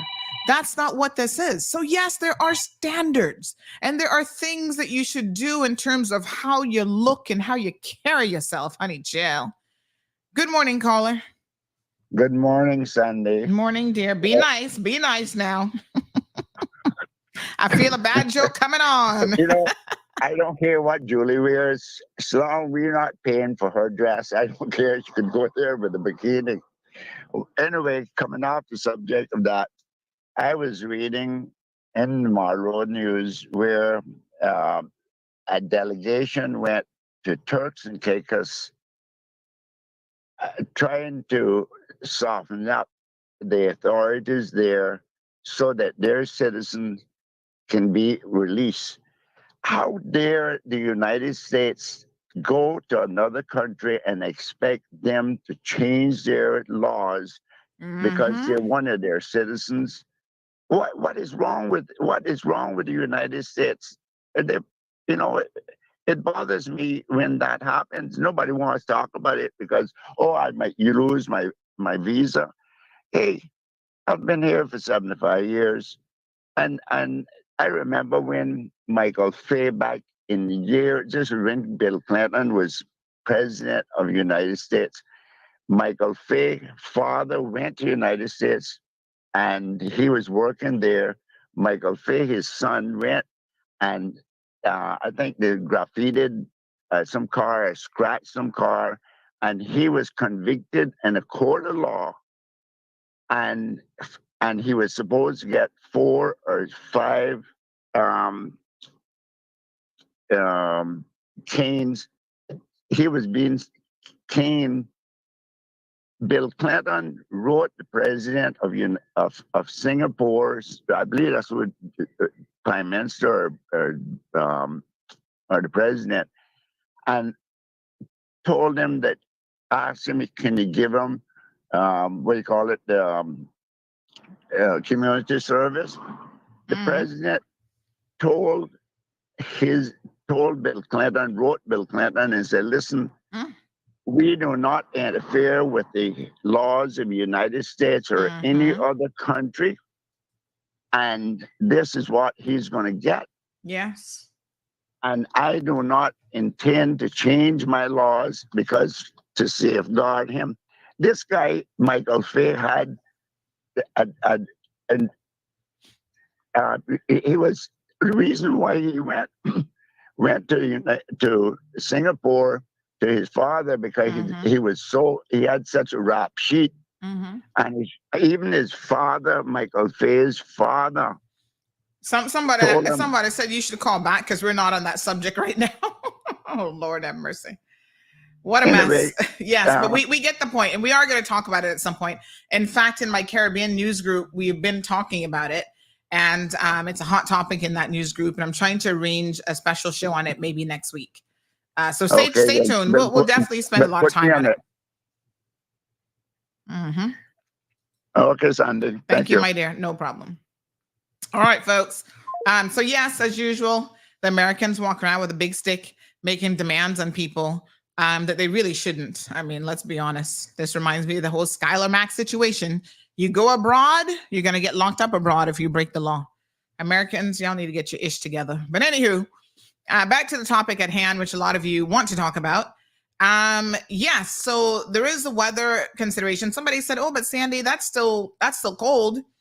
65 is still cold. Well, I can tell you what, not a single person in the UK found it cold. However, Miss Julie does not live in the UK. So, her black blood might be a little bit thin. But I still feel like a nice suit and jacket would have kept her warm enough. I gotta be honest with you. I struggle to understand the outfit. And so when I read your comments about, how she looks like Big Bird, some of you said, oh my God, this reminds me. This person said, here's what somebody just said. She said, good morning. I'm honestly not really trying to be funny, but I remember watching Sesame Street in the 1970s, and she looks a lot like Big Bird and Sesame Street in that outfit. You know who somebody compared her to, which I thought, oh, that's interesting. Somebody said that she actually looks like the female version of the Pope. Like, how he wears his robes and stuff like that? Somebody said, hey, she's the female Pope. I don't know if that was the look that she was going for or not. But it's a different outfit. It's definitely different. I don't think it has like a turtleneck, but then it has the, somebody said, sorry, not 65. It was 76 degrees. Oh, honey child, that's a totally different temperature. Now we talking.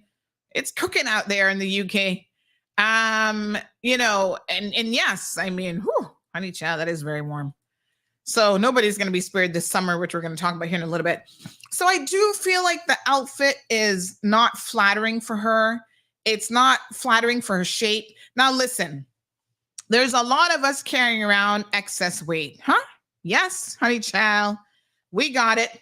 And we're Caribbean proud. So most of us are not going to admit that we, are obese or overweight. But, here in this program, we believe in telling the truth. So I'm going to sit here as part of the obese club, honey child, and tell y'all that, yes, fat and not proud of it, because I know I need to lose a good 50 pounds. I'm working on it. But there's certain outfits that you have to know that are not flattering to your body type. Yes? So let me give you an example. I'm no fashionista. However, I know that when you're carrying extra rolls in the midsection, you don't accentuate it with like belts and stuff like that, because you bring in any kind of a string, any kind of a belt, it's going to make that midsection look even bigger than it is. And it's going to make your rolls and stuff more obvious. Why on earth is she wearing something that looks like some sort of string that then comes in at the top of the midsection, and then it makes that, that piece underneath, what women call that? That's called your fupa, right? So then it makes the fupa look even bigger and more pronounced. So these are just some of the things, folks, that you do not do. And somebody else said, yes, Sandy, you don't tuck in your shirts either. Yes, you have to, my God, listen, you just try to be a little bit more, I don't know, honey chill. You just try to look a little bit better. There is a requirement of decorum. And I don't want y'all to think, I know some of y'all like, oh, just because y'all don't like Julie, blah, blah, blah. Well, that may or may not be true, that we don't like her, but this has nothing to do with how she decides to dress. And to be fair, we have pointed out that there's certain other members, other ministers, female ministers, in fact, who just don't have it together. I talked about one the other day who showed up at the Emancipation Day event dressed like she was, I don't know where she would have been going in that outfit, but it wasn't appropriate for the event. It was a more dress up formal event and everybody put on their best and were looking good. This one showed up looking all kind of like she definitely shouldn't have been there. So it's something to consider. I don't know what to say about the boots, but boots in the month of May, unless you're dead in summer. And I see people in Cayman trying the whole boots thing. Like, the temperature drops down to 70 in Cayman. They're like, ooh, whip out the boots. I'm like, okay. Well, I guess that's as cold as we're going to get. That's winter for us. So y'all get a little bit excited to be able to put on boots for change. But I don't know. This outfit just isn't flattering. The color scheme isn't flattering. The design of it, the sleeves, the neckline. I'm going to show you this one. Now, somebody did a little meme, of course. But I'm just showing you this one because it kind of does bring in the picture a little bit so you can see like the fupa, I don't know what this is, turtleneck thing that's going on. Again, turtlenecks. And by the way, I love a turtleneck. When I lived in the States and it would get like in the 30s, I was like, oh, this is perfect turtleneck weather. Turtlenecks go great with jackets and stuff. I haven't worn a turtleneck now in probably like 30 years, but I love a turtleneck. I used to wear them all the time when it was winter in the States, but 75, 76 degrees, wearing a turtleneck? Honey, chill. Now, is it that she didn't know what the weather was going to be? This is where we have a lot of questions, okay? Because she is the premier of this country, she's supposed to have at least 2 personal assistants. They make her travel arrangements for her. They do all of this. Can somebody tell me, when they book your travel and they do all this stuff, do they not also say to you, oh, Madam Premier, let me check the weather in London? Yeah? What's the weather like in London today? Oh, can we get in Fahrenheit, please? Okay. So, I mean, what's the temperature? Is it going to rain? Is it going to be windy? And give me some indication of what the weather is going to be like. So I'm a little bit, surprised that no one would have done a weather check for her. And I'm not saying that necessarily she has to do it, but it should be part of her. Like, when you put together somebody's travel itinerary and that's your job, you also, does she have someone, for example, who says, okay, Miss Julie, you are going to this number of events. You have to attend a formal dinner. You have to do this. You have to do that. Can we help you with your, like, who does this? Maybe she has nobody to do it. I don't know. And I'm not saying that, she knows how to do all this herself. Like she needs, it is clear, crystal clear that she needs the help. And so somebody should step forward. Now I've got some recommendations for people who could do the job extremely well. First of all, we have an entire group of people who make up the Miss Cayman committee. They claim that they're all fashionistas and they know fashion. They understand, whatever. Although theirs might be specific to pageantry, surely she can talk to some of them about referrals of other people that, could potentially assist. There are stylists, and stylists, this is what they do for a job. Like, okay, you're going to this kind of event. Let me give you some options. Now, we know she's a very traditional woman, Christian woman. She's going to wear her long skirts and stuff like that. I ain't got no problems with that. That's fine. Down to the ankle, not a problem. That's not what the issue is here with this outfit. I think that there is a lot more that could have been done in terms of picking a more appropriate outfit and attire to wear. And the hair. I mean, I know she goes to the salon, because in fact, she goes to the same salon that I go to, although thank God I've never actually ran into her at the salon, because we might have some salon words. When you're sitting there drinking your little salon time. Ooh, honey, chill. Mm-hmm. Anyway, she does go to the salon. I'm not sure exactly what they do with the hair, but, I'm helpless with my hair, so I don't tend to say much about people's hair, but Jesus, Please help us. Remember when, and for those of you who are like, oh, leave Julie alone, blah, blah, blah. Remember when the same thing with Barbara, how she showed up to this event for, what was it at the governor's, that she had some kind of like red bag or something really weird that everybody's like, why is she wearing that? It was so inappropriate. I can't remember what event it was now, but a couple times she's had some mishaps with some of the things that she wears. Now, let me tell you who could help her. She's a Bracker, fellow Bracker, Sabrina Turner. Miss Sabrina, I know your plate is full with the health ministry. However, we are Caymanians first and foremost, and we have to help each other where we can. So might I suggest that of all of the current sitting MPs, that you might be the best one to give her a little hand. I'm going to show you some examples of Madam Sabrina Turner and how she seems to really do a much better job of putting herself together. Oh, there's a nice picture with her and Kenneth. I can show y'all this one, although this doesn't really show the outfit too much. This is when they did the opening at the Indigo the other day. So these are examples of what works. And Sabrina is also a Caribbean woman. You know, she's, in other words, she's got her curves and, you know, and full figured and so forth.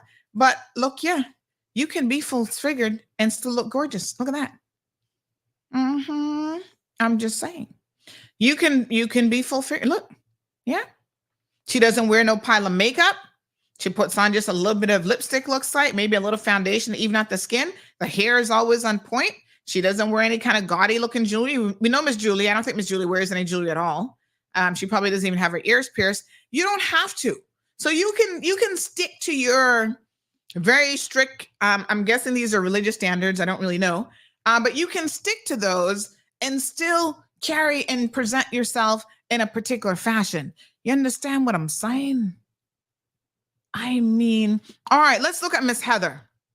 Here's another picture.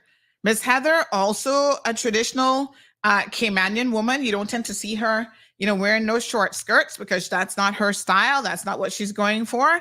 She wears her longer skirts and jackets and pants and whatever. But look at Miss Heather, right? Well put together. See her in the background there? Okay, I mean, we have so many examples that I could be giving y'all of what is appropriate and what isn't appropriate. I'm just saying. Okay, here's another one. Again, full figured women. You can, and then here's a perfect example of how you can pull off a little thing around the waist, but look at the difference in how it's done.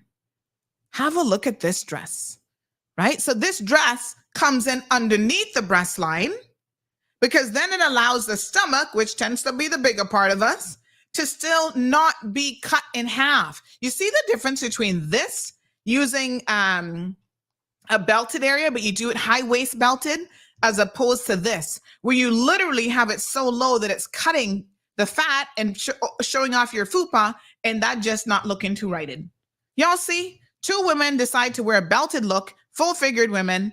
I don't think Sabrina is as full figured, but still, you know, the point here, she, you know, has got breasts and everything else that makes her full figured, and she still wears this so incredibly well. It can be done, and size has nothing to do with it, folks. You know, some of y'all have what do they call these shankles or whatever, where you don't have a proper ankle. And so again, there's certain types of like shoes that you wear that might accentuate that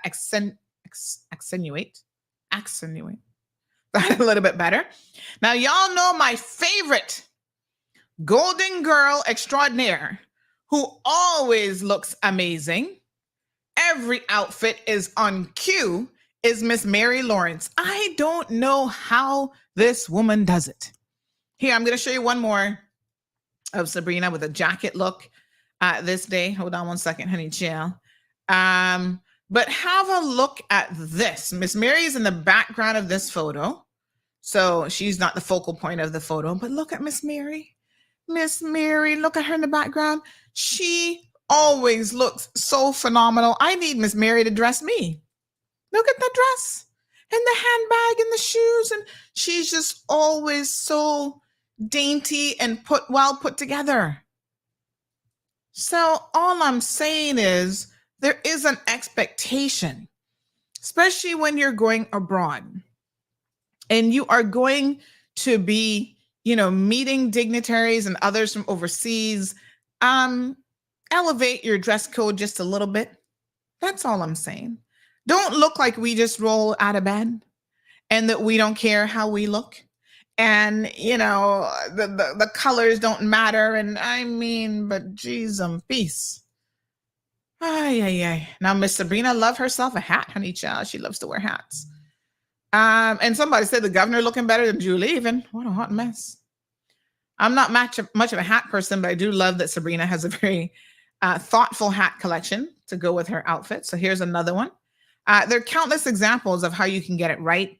And I think that if you need help, by all means, there are people who are professionals in this realm and they can provide you with assistance. So here's a jacketed look. I don't know if that's a dress or what underneath, but again, works perfectly fine. Looks very good. All right, here's Miss Sabrina again in another outfit with a hat. All right, Miss Julie, we're gonna pray. We're gonna pray about it because I feel like that's the only thing that we can do at this particular stage. Miracles happen every single day, and so I have high hopes that you can get this whole wardrobe thing together sooner rather than later. Now I know you're 60-something, but geez and peace. Let's read some of your comments, honey Jill. What do you guys think this morning?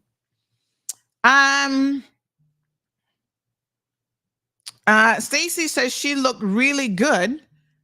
That's how we need to start dressing instead of going out naked. Lovely outfit. Which outfit you referring to? You're talking about Miss Julie's outfit? Oh, you like it? Okay, well, this outfit. This one. All right. Well, opinions are opinions. Everybody's got one. Keisha says, question, why do we always talk about what female representatives are wearing? We never do it to men. Well, that's not true, but your opinion? We never do it to men. She's a Christian. There's a different level of modesty represented through her attire. Well, again, in my mind, this isn't a question of modesty. There's a lot of people who are modest. This is a question of this outfit is just a bit of a hot mess. And it has absolutely nothing to do with modesty. You can be modest and still look amazing. People do it every day. Trust me. Aliano says, Juju not affected by the heat. Look how cool she be when Miss Sandy be blazing up. Strong Wilt says, Sandy, I wish I had borrowed that outfit to go to the Movado show. What? Johan says, bad mind, run. Don't worry, bad mind coming for your brother this morning. So get him ready. It's called appropriate attire, says Miss Pat. So Miss Pat likes it. Oh, good. Orville says, is that dress within protocol? Well, I don't know that there's such a thing, but I'm just saying. Jonathan Ebanks says, what a disgrace. It looks like an old 1970s walking tablecloth. Oh. Joseph says, Juju looks like she is going to catch crabs. I don't think that's the outfit you'd wear if you're going crab hunting, right? Okay. Amani says, America do so because of countries. Oh, we're going to get back to America. Yes. Keisha says, sorry, I'll have to disagree. We tear women down in this country way too much. We should be supporting her as our country representative. It's called modesty, which many need to learn the meaning of. Okay, Keisha. If you say so. I mean, now on this topic of men versus women, I think Keisha brings up a fair point here that maybe we are a little bit too critical of women and their dress. And this, I think all women have to be aware that this plays into it. So, let's be very, very honest. A man's wardrobe is less complicated most of the time than women. And so, they put on a shirt and pants and, they look all right and they're good to go. Women have to do so much more. And there is a higher expectation of the rest of us in terms of like what looks good and what doesn't look good and what's appropriate. And what is it? The bottom line is this, Keisha, you will be judged. And if you, for 1 second, think that you can run for elected office or be in the public eye and not be judged based on how you look, not the real world. It's like the one time I did my show and I showed up. It wasn't a planned show and I purposely did it because I was just like, I ain't got no time. I showed up in my shower cap. Do y'all remember that? Do y'all remember that special segment that Sandy had, Auntie Sandy did to address this whole thing about, it was something that we had posted and somebody was going on about, we were making fun of somebody in the special needs community. And I actually had to explain what it was. I didn't have time for any pleasantries. I didn't have time to do nothing. I woke up with my, actually, it wasn't even a sleeping cap. It was a shower cap because I was about to get in the shower. And I said, you know what? I'm going to go and do the show just like this. Y'all don't think that I am very, very cognizant of the fact that I looked jacked up that day? Of course I did. And y'all had the most to say like, oh my God, Sandy, never do that again. The amount of memes that y'all made out of that was ridiculous. It's to be expected. I'm not going to get offended because when you're in the public eye, you have to present yourself. There are expectations of you. So, the days I'm like, okay, let's do our fitness challenge. And I'm going to show up here in my fitness outfit. I get a very different response from people than when I show up dressed a little bit more professional. Some of y'all were like, Sandy, okay, I get what you're trying to do with the whole fitness thing. But let's be honest, Auntie Sandy, the cleavage was a bit much for the morning show. And I'm like, really? Well, those of us who happen to have been blessed by the good Lord with some extra bosoms, the cleavage is natural. It's not like it's being pushed up with a push-up bra or anything. People are still like, oh, Sandy, it's a bit much for the morning show. And you can take it or leave it. You don't have to like it, honey Jill. You can take it or leave it, and it is what it is. But yes, people will judge you. Let me give you an eye-opener. When it comes to first impressions, there are actually 7 things, and I used to teach courses on this sort of stuff, so I know that within the first 10 seconds to 45 seconds, there are things that people judge about you based on the first impression. And in fact, let me try to see if I can find the list. But everything from your moral character based on how you are dressed. So first impressions matter tremendously. And in fact, I'm trying to remember what all the things now that people, oh my gosh, I'd have to go back into my books to find this one. But there is a bias based on how you look. So people who are dressed and well put together come across totally different than people who are not. People look at your base again in first impression, just how you look. You've not said anything. You've not opened your mouth, nothing. They're going to look at your finances. They're going to make judgments on that. Your moral character, oh my gosh, I'm trying to remember the whole list of like 7 things that people will presume about you just based on how you look.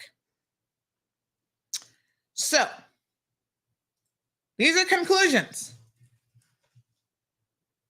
And if you don't think that that's legit, trust me, go and sit down anywhere in the world and dress a particular way and see what people think.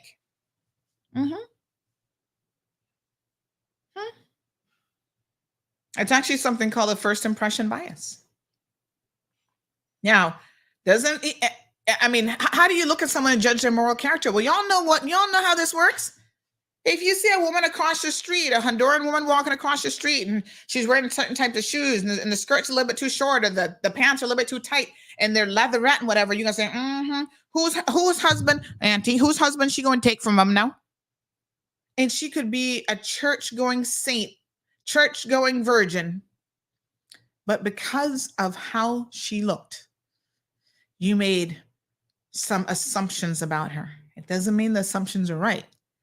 But at the same time, should you not, as a leader of a country, know that they are people who are making assumptions based on how you shake their hand, how you look, how you position yourself, all of these things. That's why there are actual people who will pay money to get it right. I'm going to show you all an example. You know, there are people who love tattoos and they're like, oh, Sandy, I love me a tattoo. And people shouldn't not get a job because they have tattoos, or they shouldn't be judged based on it. Tell me if you saw these two people walking on the street. Which one seems more trustworthy to you? Which one would you stop for help? Which one do you think has a better financial position? And you could be completely wrong.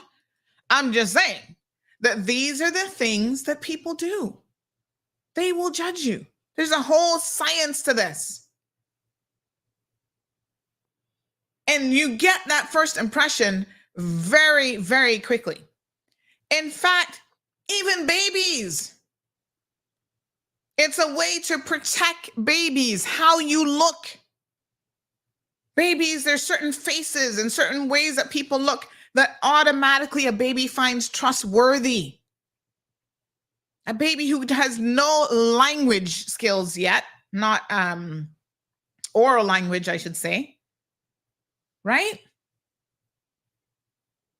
And so here you go. And they're culturally learned first impressions as well. So to say that we shouldn't care about how our leaders look or how they carry themselves, both male and female, I think is a joke. Now, you think that only the women get talked about? How many times have y'all not talked about Alden and his hair during COVID? I was sick and tired of y'all talking about Alden and his slick back hair. Even when we did the memes about Alden, not me, because I've never done a meme in my life, but when you all did the memes about Alden, you know, it was always about like, oh yeah, Alden, his, you know, perfectly slick back hair, you know, accusing the man of having to get it straightened. I mean, I don't know if he straightens it or not, putting extra mousse in it and all kind of stuff. So the men are judged. You know, I've talked about some of our ministers going to Jamaica, for example, meeting with the premier of Jamaica. And whilst they're coming out with no tie on and like they just rolled out of bed, the premier of Jamaica, the prime minister, my apologies, of Jamaica standing up next to them had looked so sharp and professional. What's his name again? Mr. Holiness? You go look at how that man carries himself. He looks good.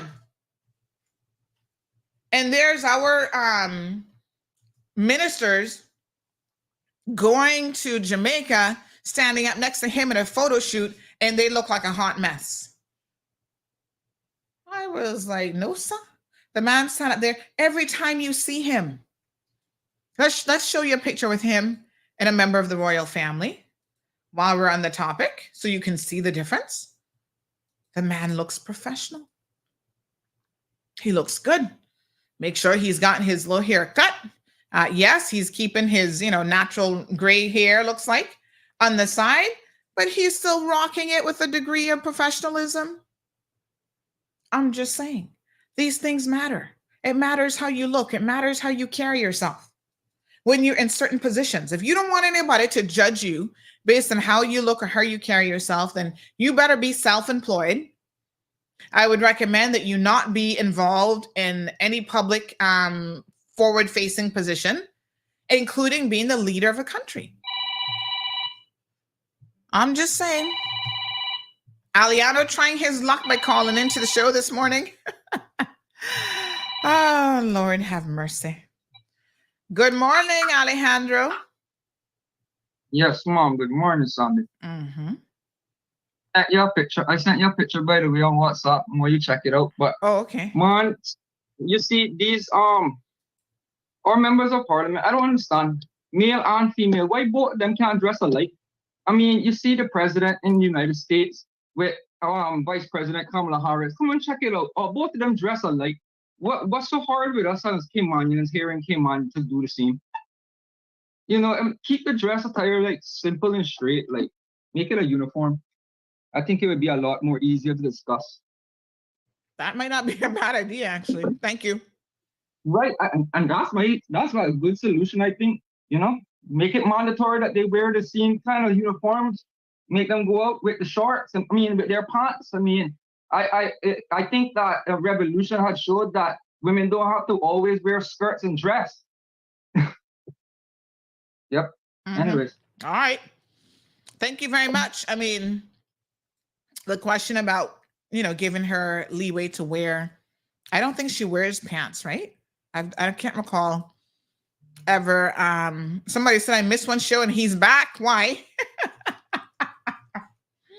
He's not back, and I'm still mulling this over because some of you last week is like, Sandy, keep the rules. Somebody breaks the rules. You got to show that you got to stick with it, honey child. Don't get soft on us. Somebody said, Chuck. Okay. Here's another photo of the Prime Minister of Jamaica looking very, very sharp.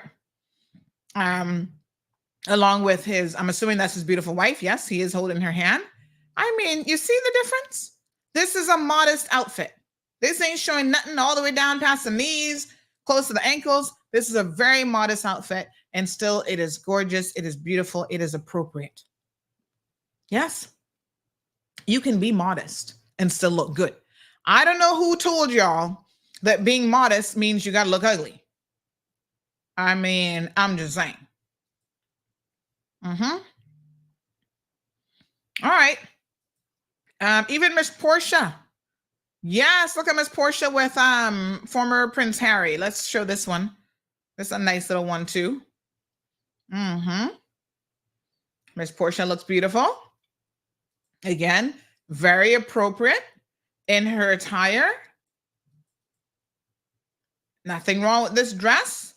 Full length jacket, right? Appropriate skirt. She's wearing her pantyhose because, a lot of women still like, yep, got to put on the pantyhose, got to cover up the legs and all that good stuff. Looks beautiful. Hair is done. Absolutely gorgeous. I'm just saying there's a way to do it. Amani is asking if the outfit is knitted. No clue. Debbie says Miss Mary Lawrence and MP Turner always get it right. Right? We Are says awful dressing. Miss Risa says she does need a stylist for all occasions, and there's lots of options out there for full-figured conservative women. Agree. Siobhan says they're used to the weather out there for people who will be cold or whatever. Again, this isn't about her wearing something that would have kept her warm.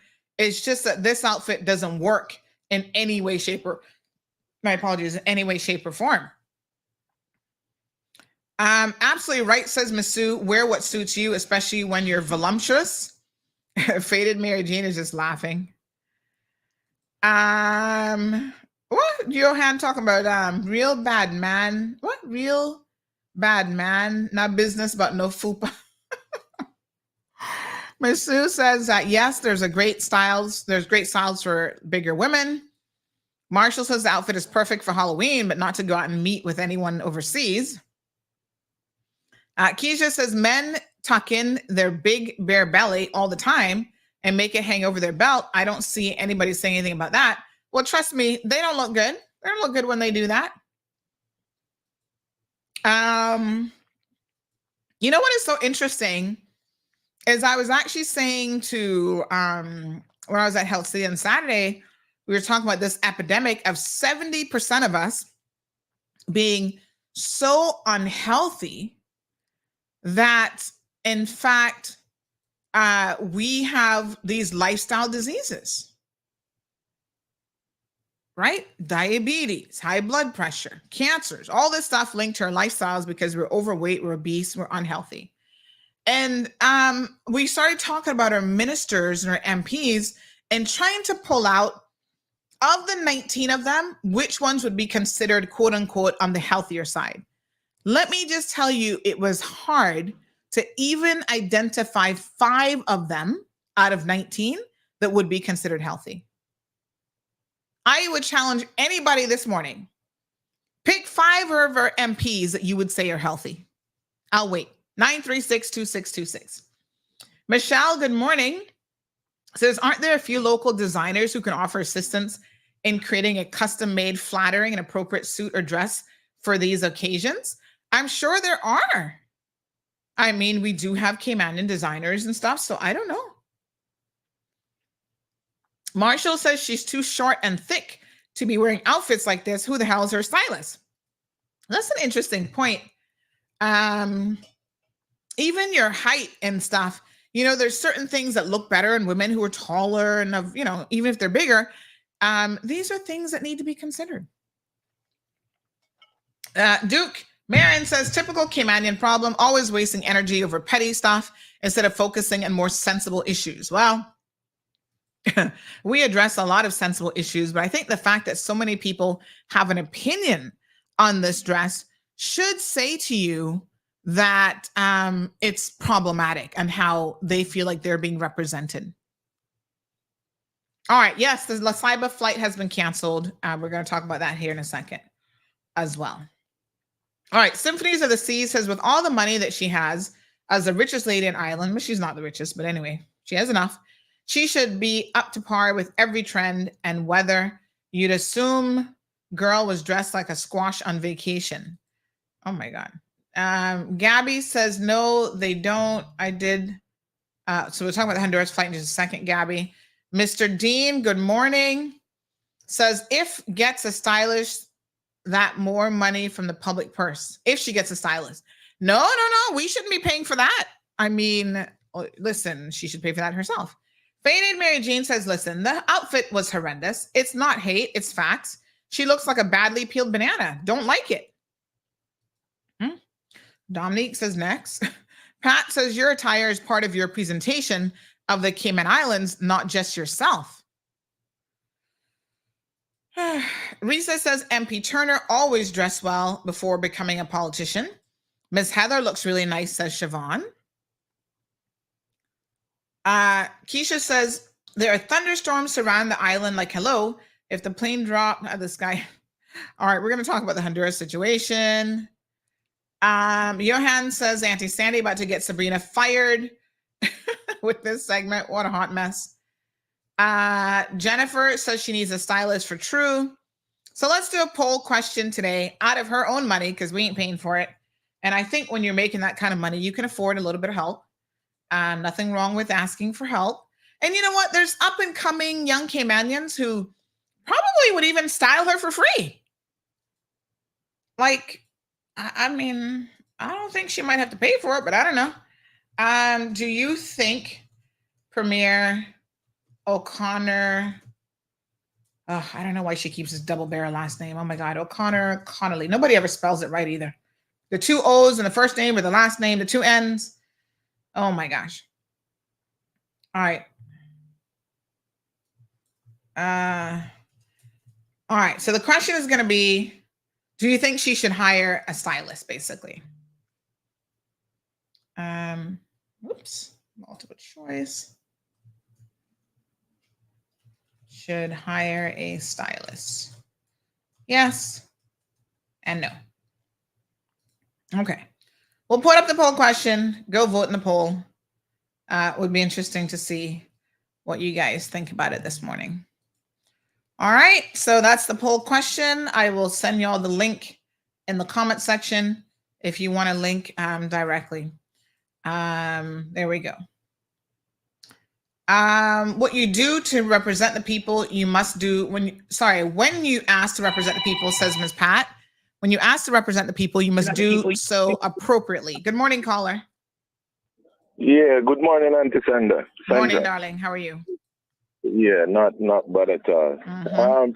Pertaining to the premier, though, what if that's the way she like to dress? She's not in the modern world thing. I mean, I don't know. Somebody said she looks like she's walking out of the 1500s. I don't know, because you can be modest. Trust me, you can be modest and still dress like you're living in 2024. Yeah, but is it beyond protocol to dress like what she dresses like? I don't know if this is so much of a protocol question as it is. You know, most people just thought it was not a good look, in any way, shape, or form. Okay, Yeah. I do understand that, but people have different personalities. Yes, and for sure. Yeah, not every female will dress the same, and not every man will dress the same. That is true. But when you're the leader of a country, should your personality be coming out in your attire? Actually, that's a question that I don't think I can answer. But what I would say is, once it's within protocol, then she's representing somehow. Mm-hmm. So you think it's okay then? I would think it's okay. Once the dress is, don't beyond the knee, then she's not showing us skin or anything like that. We should appreciate stuff like that, even though it may look a bit. I wouldn't say ridiculous. Still, maybe she dressed for the weather in England. Well, I mean, we were trying to figure it out, but we heard it was pretty hot in England, so I don't know. Okay. I don't know. Well, I can't tell you why she picked it. I don't think we should bash her, though. I don't think we should bash her, because there are ladies half naked in the island right here in Cayman Island. Well, setting that issue aside, because that's an issue that we will never have to worry about seeing Miss Julie half naked. We never have to worry about that. Is that the only criteria? So maybe we should compliment her. But is that the only criteria, not being half naked? Should it not? I mean, you yourself just admitted she still doesn't look good. So do you not think? As somebody that you are anti-Sandra, you are among those type of people that know the dress code. And well, I'm not claiming to be an expert, but I can just look at her and tell that, wow, this outfit isn't going to pass the mark. That's the worst that somebody could think about her based on the outfit? All right. Well, listen, I just told you that there's several things that people just looking at your physical appearance think about you. Even just looking at a photo. Mm-hmm. Yeah, I would think that she's a moderate lady, a lady that knows her history, I guess. And stuff along that line. I wouldn't think anything out of the way. Okay. It would be more respect to her than taking it away from her. That's just my opinion. But you also said you didn't like it, so you're confusing me. No, not that I didn't like it. I didn't like it in terms of my type of female and my type of dress code for my type of females. But she's the premier, so. Well, that's what I'm saying. Even for the position, not your type in terms of what you're attracted to. But as the premier of this country, do you think that outfit was appropriate? I think it was. Okay. All right. I think it was, because it is in. It was appropriate, I think. Okay. All right. Thank you so much. Appreciate the call. All right, go vote in the poll. I will. We appreciate that. Okay, so let me put up the link is in the segment there, and let me just pull up the barcode. So those of you who prefer to use a QR code, you can use the QR code. Thank you, my dear. You too. Let me make sure that this has launched. Oh, there we go. Now the poll is live now. There's your poll question. All right. The male MPs, oops, let me take the picture down, sorry. Risa says the male MPs have more character issues that are addressed than their wardrobe. Well, that's, yes, Risa, they are flawed in so many other ways. Blackberry says we always talk about dressing for success and presenting ourselves in a manner that demands respect. Some even dress for the role you want. You can dress modestly in apparel that goes from neck to toe without looking like a rag doll or grandma's figurine. Have some respect for the role of premier and dress better, woman or man. This has nothing to do with gender. Damien says, just like a job interview in person or on Zoom interviews where they only see your face. Marshall says women will judge and criticize another woman and how she looks and what she's wearing. who she's with, how she walks or talks, just about on everything. Blackberry says, exactly. That outfit wasn't made for her shape. People think modesty means dressing like a burlap bag TBS. What the heck what does TBS stand for? I don't even know. And what the heck is a burlap bag? Y'all throwing out some things on me this morning. Risa had to laugh about that term grandma figurine. Jose says, kaboom. Y'all can judge hygiene by the standard of clothes and shoes and nails, etc. Says Damien. True. Live Happy says fashion police shows are found worldwide. Many fashion magazines feature a fashion police section, including People magazine. Oh, remember when they used to have the show with what was the lady's name? She's since passed away. Bless her little heart. Joan Rivers. And she'd show up and be the fashion police for all these different shows and talk about how people looked and how they dressed. Very, very interesting show indeed. Let me see. Let me see here now. But yeah, somebody said if Tiffany isn't busy, she can provide some assistance. Former Miss Cayman Islands.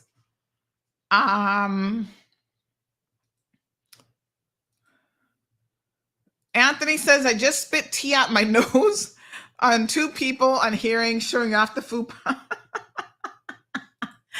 Oh my God. Hopefully they're people that you know, Damien, and Antonio, and they didn't mind it too much. Oh my gosh.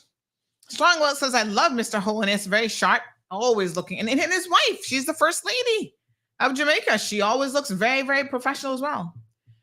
JD, good morning. Like your profile picture, by the way. Blackberry says, no, she doesn't wear pants. Yeah, I was kind of thinking, I don't think I've ever seen her in pants. Marshall says, anyone who thinks something of themselves should carry themselves appropriately, looking good and smelling good too. Nat B says, a dress with a tailored jacket is always appropriate. Even puppets can get dressed well, says Damien. Wearing a pant, nah, that should just be dressed decent and good. All right. Hunter says, good point, Miss Sandy. If they can't take care of themselves, how can we expect them to take care of us? Well, I mean, it's a stressful job anyway. And I think that, I was encouraging all of them to do like even just the cabinet members to do like a let's get fit cabinet, challenge. Stop the smoking, the drinking. You think we could ever convince our representatives to stop the womanizing? That's probably going to be the hardest habit that some of them are going to have. But, that would be good for their health too. Damien says, exactly. If you're a tall man, you don't wear vertical stripes or pin suits. Nat B says, frumpy. The poll link is up. Natasha says, MP Sabrina always looks good. Even when she's in casual attire. Absolutely. Anyway, good luck to the premiere. Natasha says she looks frumpy and unkept. Go vote in the poll. So far, 87% of you says that she should hire a stylist. Duke Marin says there's nothing wrong with her dress. Let's talk about educating people on how to live alive, stay alive throughout what will be the planet's hottest summer.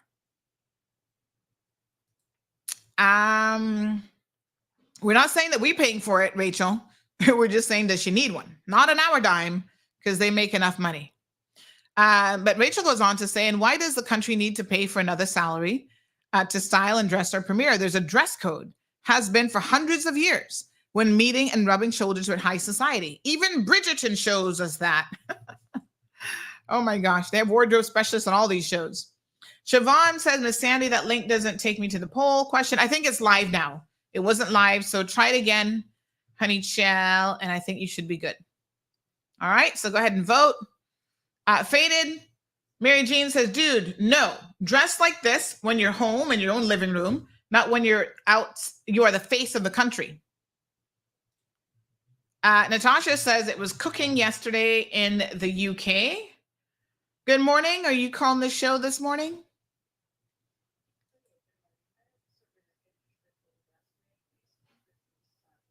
Yes, but I'm actually live on the radio. Do you really want to speak to me right now? Apparently. Uh-huh.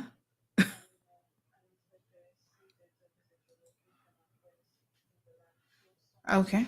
Uh-huh. Inspector to inspect what exactly? Oh, the tank. Oh, okay.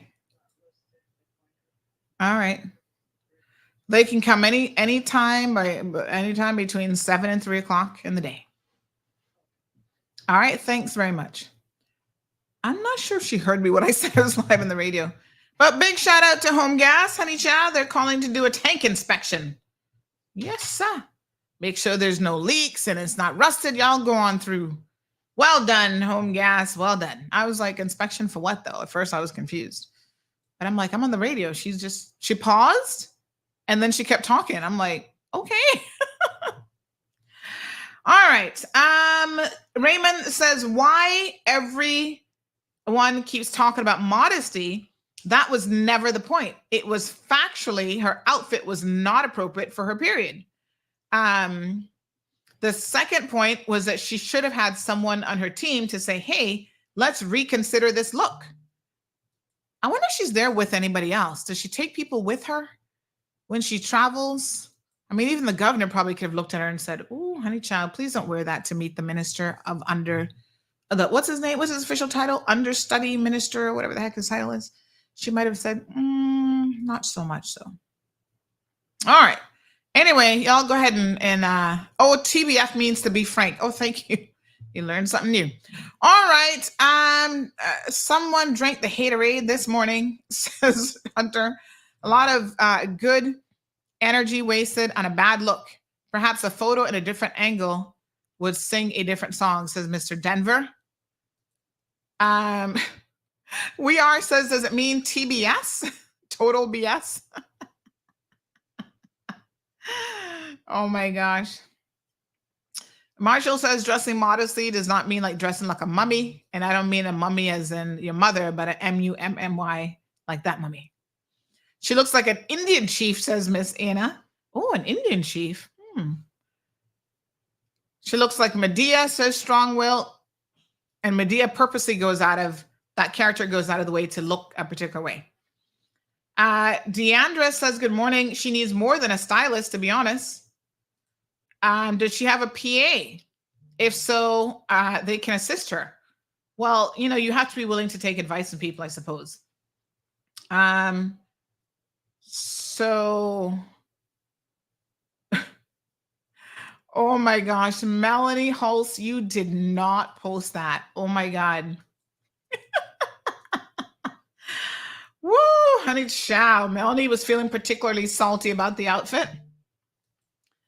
And Lord have mercy. I don't know. I don't know. This might now be an offense. I'm not going to read it. I'm just going to show y'all the comment. And you're free to read it for yourself. But someone's like, ooh, honey child, look what Melanie had to say. Let's just say that she didn't like it none at all. That's as nice as I can say it. Oh, apparently NKY has a slogan. Oh, this is interesting. I like it. It makes complete sense. Check this out. Hold on. Something smells very flowery today. What is that smell that I'm smelling? Miss Stacy, are you cooking something flowery? I don't know. I mean, my sinuses are congested, so I know I'm not smelling it 100%, but something smells flowery today. Anyway, I don't know what it is. Are you making sorrel juice or something? I don't know what that is, but look at this. Dress how you want to be addressed. I love that slogan. That's nice. Melanie said, hush. Mel, I can't with you. You're in the naughty corner. Lord have mercy. She has 3 PAs. This person says, girl, She has 3 PAs, and Miss Webster, Jose's ex-wife, always travels with her. Who the hell is Jose's ex-wife? Miss Webster? I don't even know who that is. Somebody says her cruise was an Alaskan cruise, so in all fairness, she was coming in from the cold. However, she was also in the Bracken Friday and did a groundbreaking ceremony.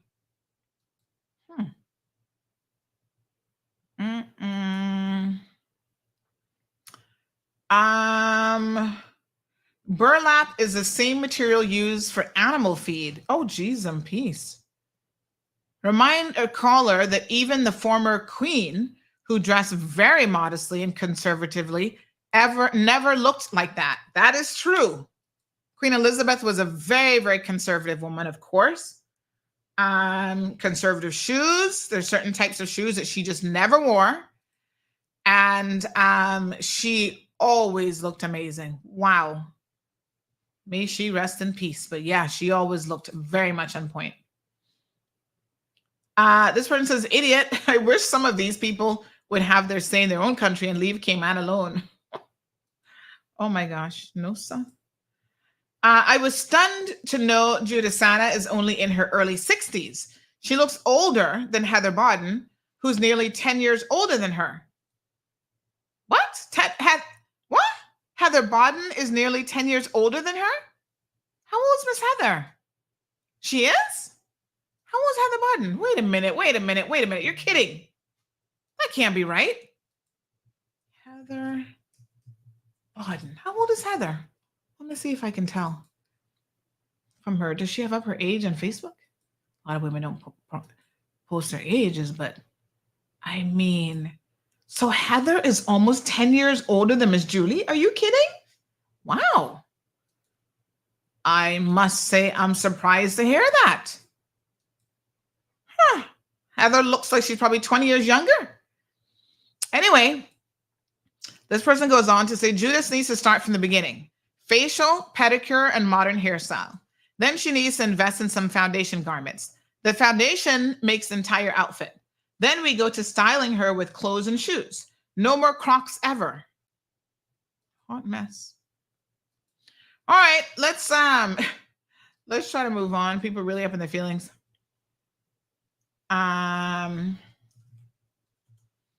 Okay.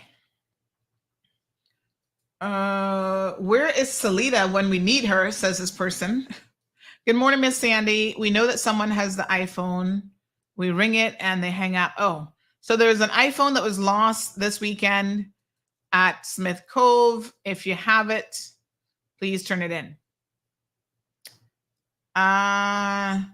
Person says, please tell Dexter to call back. He's on another topic. We want the Julie-ish cha. Toned me out. Child, please.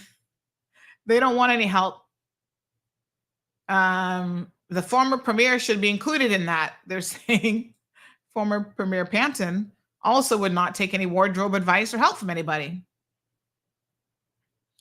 This person says, Sandy, I say it a million times. There's a style and size for every shape or tuck-in tops. She needs a complete transformation from head to foot. Sandy, it is spring/summer, so she shouldn't have even packed that robe. Heather, please help her out. The governor was much better than Julie. This person says, good morning. Even in the supermarket, Miss Mary looks flawless. Juliana looks like she's still in the 1950s. Another person said she needs to make more of an effort, especially on the international scene.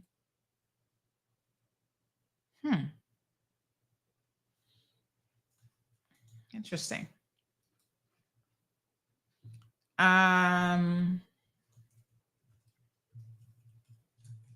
right, let's move on. All right, so over the weekend, you guys were up in your feelings about this post. Bonnie says burlap is like a crock of sack. Thank you. I have an idea now. Yes, what a hot mess.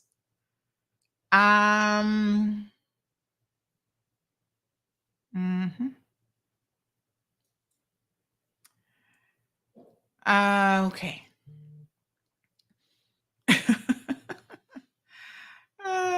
Hot mess. Okay, so there was a post on Facebook. Let me pull it up because I know some of y'all might have forgotten. First of all, the Honduras flight is canceled, folks. I wish I had better news for you, but a notice did go out today. I know that you guys are upset about it. Somebody has said, Miss Sandy, they took away that Honduras flight again. Basically, it's a safety issue from what I understand, and you guys know that Cayman Airways has a stellar safety record, and they tend to be very, very cautious when it comes to safety. And I think none of us could blame them for it. Everybody will tell you, thank you, Cayman Airways, for always, putting our safety first.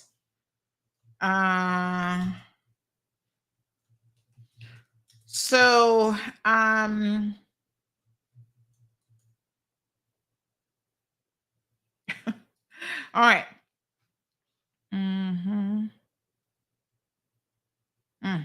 All right. So, y'all are gonna just have to wait.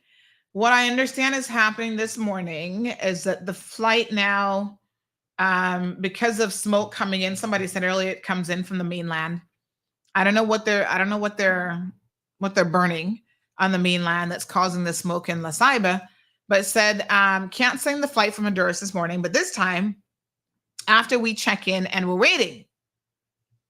So they didn't know that the visibility was going to be bad beforehand. This person is not happy at all. Oh my gosh. So they sent this message at 8:02 this morning. So, oh my gosh, I feel sorry for you guys because I know when you got to get home, you got to get to work, you got stuff to do. This ain't part of the plans, but it would be better for them to be cautious than for that plane to go down because the pilots can't see. So, y'all gonna just have to stay inside a little bit longer. Keep eating some beans and plantain, honey child. So they said, but then after we check in and waiting, then get on the loudspeaker announcement the flight was canceled. We don't know anything. Wait for an email. So they tell you at the airport that they don't know anything and that you must wait for an email.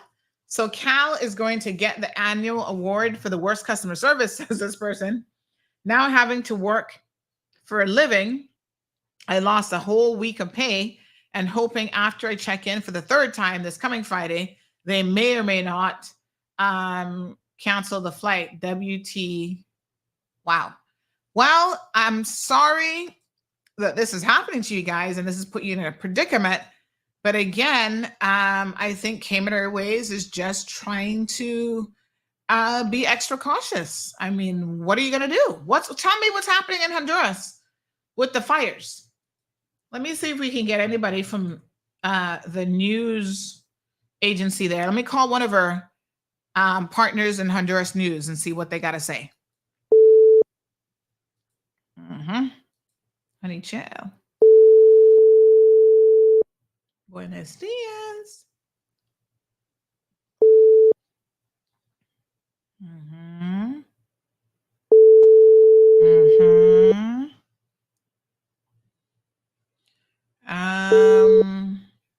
No answer. All right. I mean, somebody says that there's over 2,000 wildfires burning in Honduras and the smoke is everywhere. Well, Cayman Airways can't do nothing about that, honey child. Now listen, if it's fair criticism, we gonna beat up on the national airline. If it's out of their hands, we can't do nothing about that. Sorry. I mean, it happens. Wildfires happen. That's, uncontrollable. Let me see if I can see anything in the Honduras news. Let me see here now. Are they talking about these wildfires? Honduras news, yada, yada, yada. Speaking of Honduras, a lot of you last week were saying to me this entourage that went to La Ceiba with all of these supplies, why did they have to take so many people?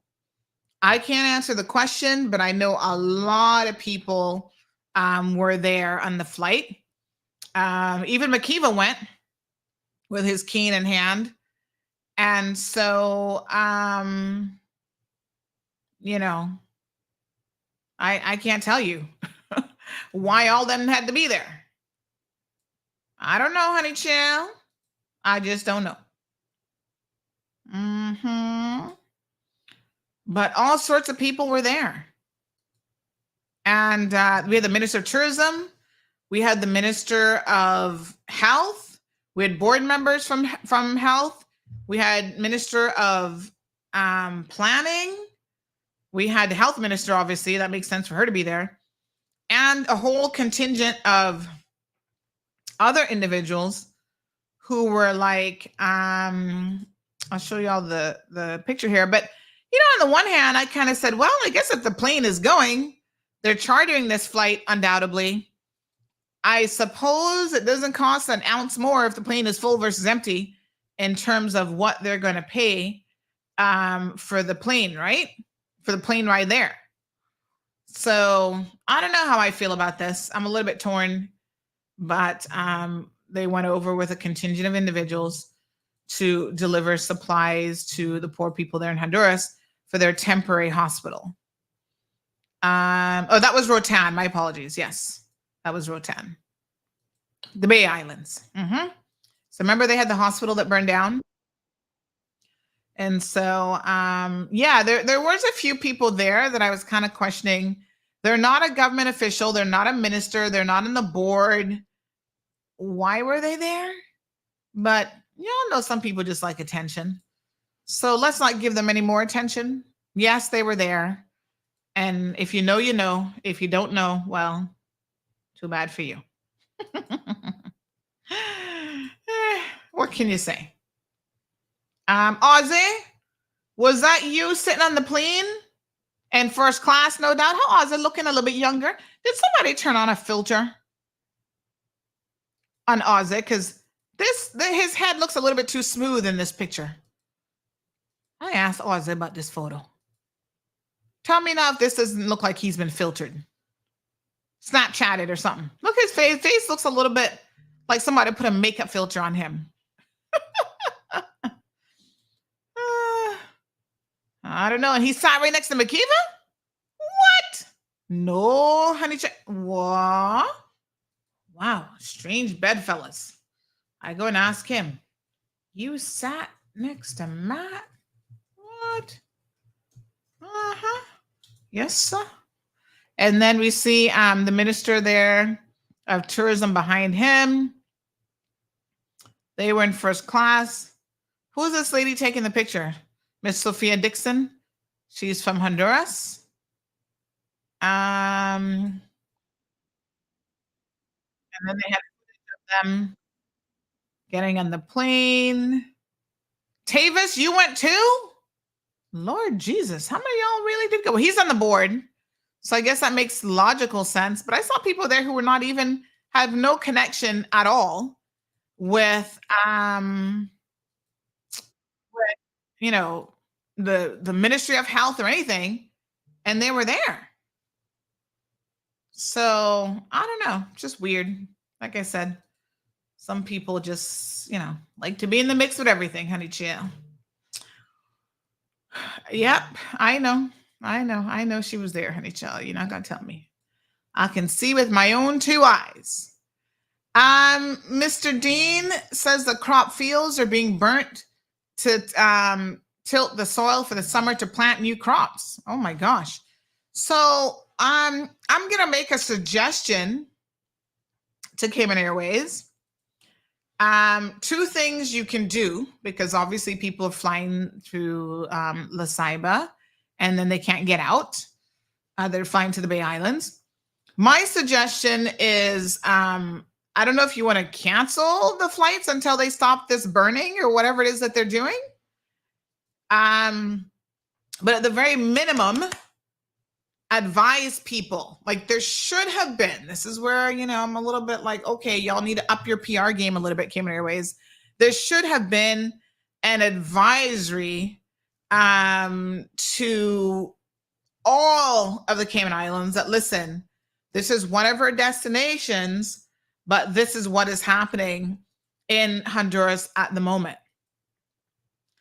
I mean, you know, I think that would have been a great thing to have seen, because I'm not traveling to Honduras either, but I don't know anything about the fires. So let me see.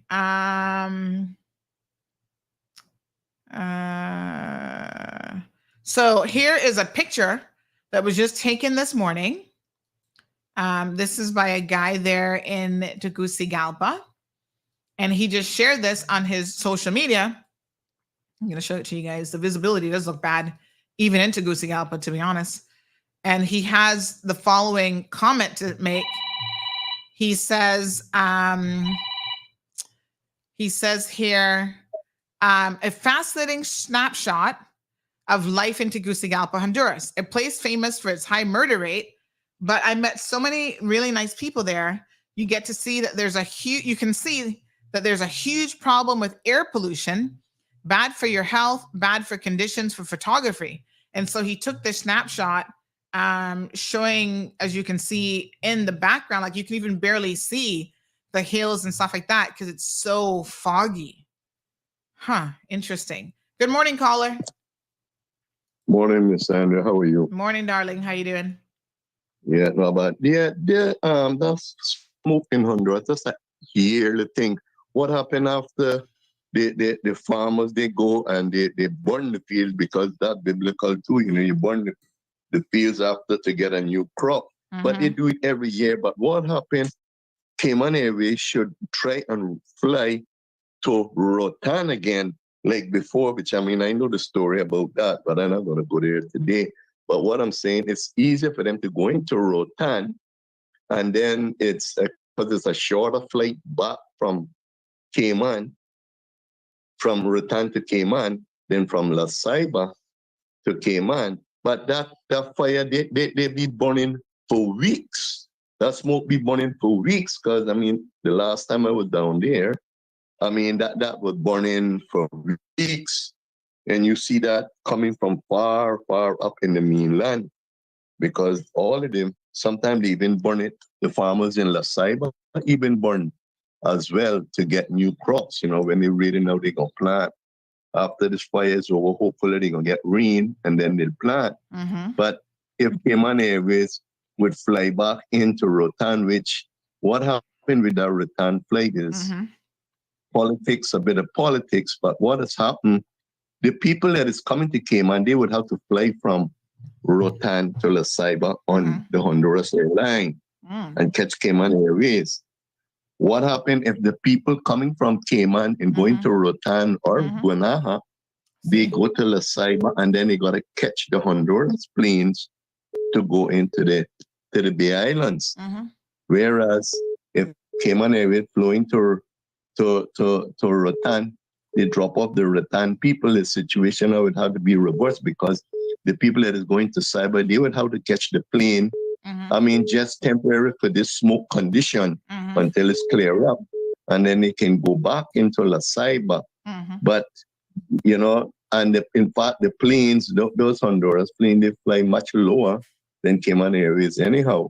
So, they can get up away from it, because what happened, the visibility for Cayman Airways, she's coming up through mountains, so she got it's a real safety concern. And listen, I don't know if you guys saw this over the weekend, but the president of Iran, as well as other ministers and other officials, had their plane crash, and it was really because of their helicopter. My apologies. Yes. And again, that was due to visibility issues. So you can't take this concern of a visibility issue lightly, for sure, when it comes to air traffic safety. But I do think that the messaging, and if you're saying that this is something that happens on an annual basis, then our people needed to be notified that, hey, they're starting to burn again. Y'all need to keep in contact with your people in Honduras, know when the burning is happening. And it would not be entirely unreasonable for Cayman Airways to temporarily cease that route. I don't see anything wrong with that. But thank you, caller. We do have another caller who's trying to call into the program. Just let me say this, what happened. it depends on the air traffic control in Honduras, because sometimes Cayman Airways, if like early in the morning, sometimes it's cleared, and then that comes on all of a sudden. So Cayman Airways have to go by the air traffic controller down there. Yeah. That's how that works. All right. Yeah. Thank you, my dear. All right. More calls coming in on this topic. Good morning, caller. Welcome to the program. Good morning, Miss Sandra. Trusting you had a good weekend. Yes, ma'am. You have some concerns about this situation in Rotan? No, I'm sorry for diverging off of the topic. I have a question. In regards to immigration, for example, if a person has their work permit canceled and it's 14 days before they even just like, you know what, let me go to the immigration department because I feel something is not right. They go to the immigration department and they find out that their work permit has been canceled 14 days before. Nobody has informed them. What is the role of the employer in regards to that matter? What is the role of the immigration department in regards to that matter? I will hang up and I will listen for your reply. Because this is a situation that we found ourselves in. We've had to pay $600. The person that had the permit, they got away scot-free. They didn't pay damn shit, Miss Sandra. Language, you're on the radio, Mamacita. I'm sorry. My apologies, Cayman. All right, honey child. Let's see if we can get you some answers. I would really appreciate it, Mom, and I got some more for you, too. Okay, not a problem. All right, 936. Yes, you're welcome. 936 at 2626. So I can tell you what, the U.S. State Department has actually issued some advisories for the people of U.S. citizens to basically say that air quality in Honduras is so horrific that you need to be careful for your health. So they've issued an alert about deterioration of air quality, issued to U.S. citizens residing in or traveling to Honduras at the increased level of particulate air pollution, primarily due to agricultural fires in many parts of Honduras and a delayed start to the traditional rainy season, have reached unhealthy and even hazardous levels based on the U.S. environmental protection standards. Wow. The government, let me make sure y'all understand now. The State Department, yes, Embajada de Estados Unidos in Tegucigalpa has issued an advisory, a health advisory for all American citizens. Cayman government, please do the same, because y'all know we got a lot of Caymanians down in Tegucigalpa this morning. Just saying. Wow, I feel sorry for the people in Honduras. My God, is this agricultural burning a healthy idea? I mean, obviously it's not healthy for the lungs of the poor people, but I'm just saying, is it really good for crops even? What a mess. I mean, I think a lot of people just do what they've always done and what they know or they think works. We're getting some pictures. We're just taken off of social media. Let me give you an idea of how bad the visibility is. This is definitely not flying weather. I can tell y'all that without fear of contradiction. No, sir. I mean, listen, you look at the sky in these pictures. Hold on. Look at that. That the sky just looks like one big film. So this is just communication. You know, I don't know. They say that the lack of rain has also been a contributing factor. Like I said, if I were Cayman Airways, the board members now, or the ministry, or whoever this falls under, I would seriously contemplate whether or not it's even safe to continue trying to do this, because, you know, people are going to get upset and agitated because now they're there for a week longer than they anticipated, and people have to get back to work. But what are you going to do? I wouldn't advocate Cayman Airways flying in this kind of weather, none at all. And there's lots of pictures that people are posting on social media to show exactly how poor the visibility is. But communicate with them, you know, for them to check in at the airport last minute and then told after they're checked in and they actually have high hopes. This guy probably messaged work and said, yeah, I'm coming in, you know, at late morning, early afternoon. Well, he ain't going nowhere because look at that. Yep, look how bad the visibility is. No one is moving. Looks really bad. So, wow. Let me see here now. Trying to see if there's any other posts on social media. But yeah, this poor Honduras. Wow. I wonder what their rate of things like lung cancer, emphysema, lung disease is there, because these things have a real, you know, real impact on your health. All right. Poor things. All right, a few more things. Let's talk about the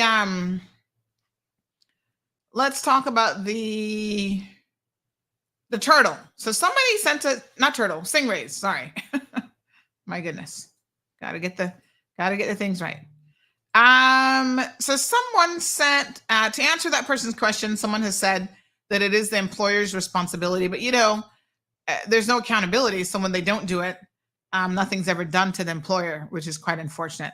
I'm going to speak to CBC or WRC about this because I want to get something from them on it. So caller, we'll get back to you tomorrow on this. So over the weekend, I think that would have been maybe Friday. The days kind of went together, honey chill. Somebody sent a picture of the stingray in a like big kind of bucket thing, right? And they said, is this allowed? Is this against the law? Like, you know, what is this?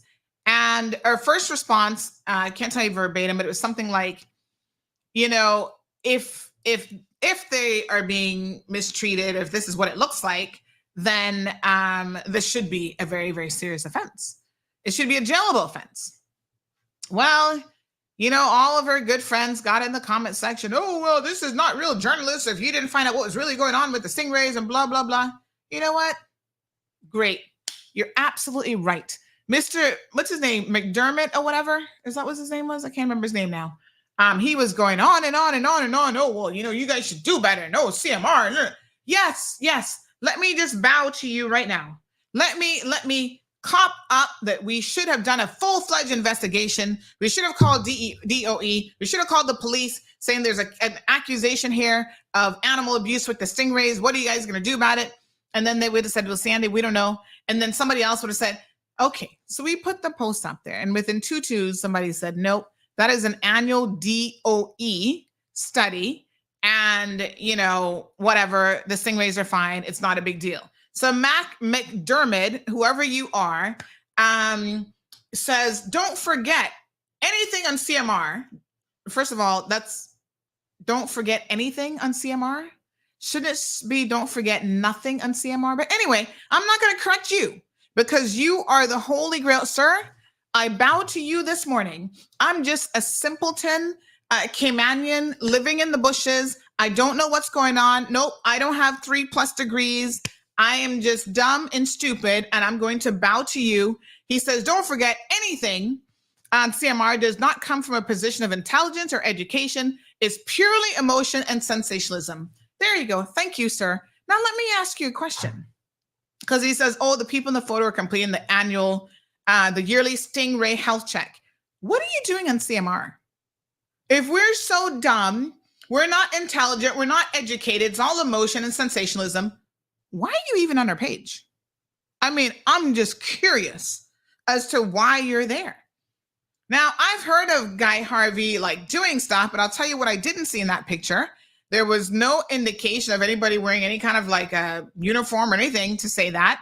And we are constantly, and maybe this is why the person sent it to us in the first place, we're constantly talking about how people are abusing and mistreating the stingrays all the time. So yes, we're not real media. We're fake. We're horrible. We're this and that. But you know what? we actually care about the life of our stingrays. And we're always telling people, please stop mishandling the stingrays, stop touching them, stop touching the starfish, stop doing all of those things. And so when I first saw it, my first reaction was like, the person said, is this allowed or better yet safe for the stingrays? Putting them in this little pool. And I was like, yes, this is a very good question. DOE doesn't put out very much about this, whatever the heck this is supposed to be. I don't know where the survey, if this was recently done, where the picture came from, any of that stuff. But I stand by what I said. Now, the most interesting thing I thought was that somebody else made a very, very interesting comment. And I don't know anything about this. So I don't know anything about this survey. They don't tell you anything about it. They don't tell you what they do with the results, what the results say, none of that stuff. But somebody said, they do handle the stingrays quite a bit in order to kind of get this type of information. Okay.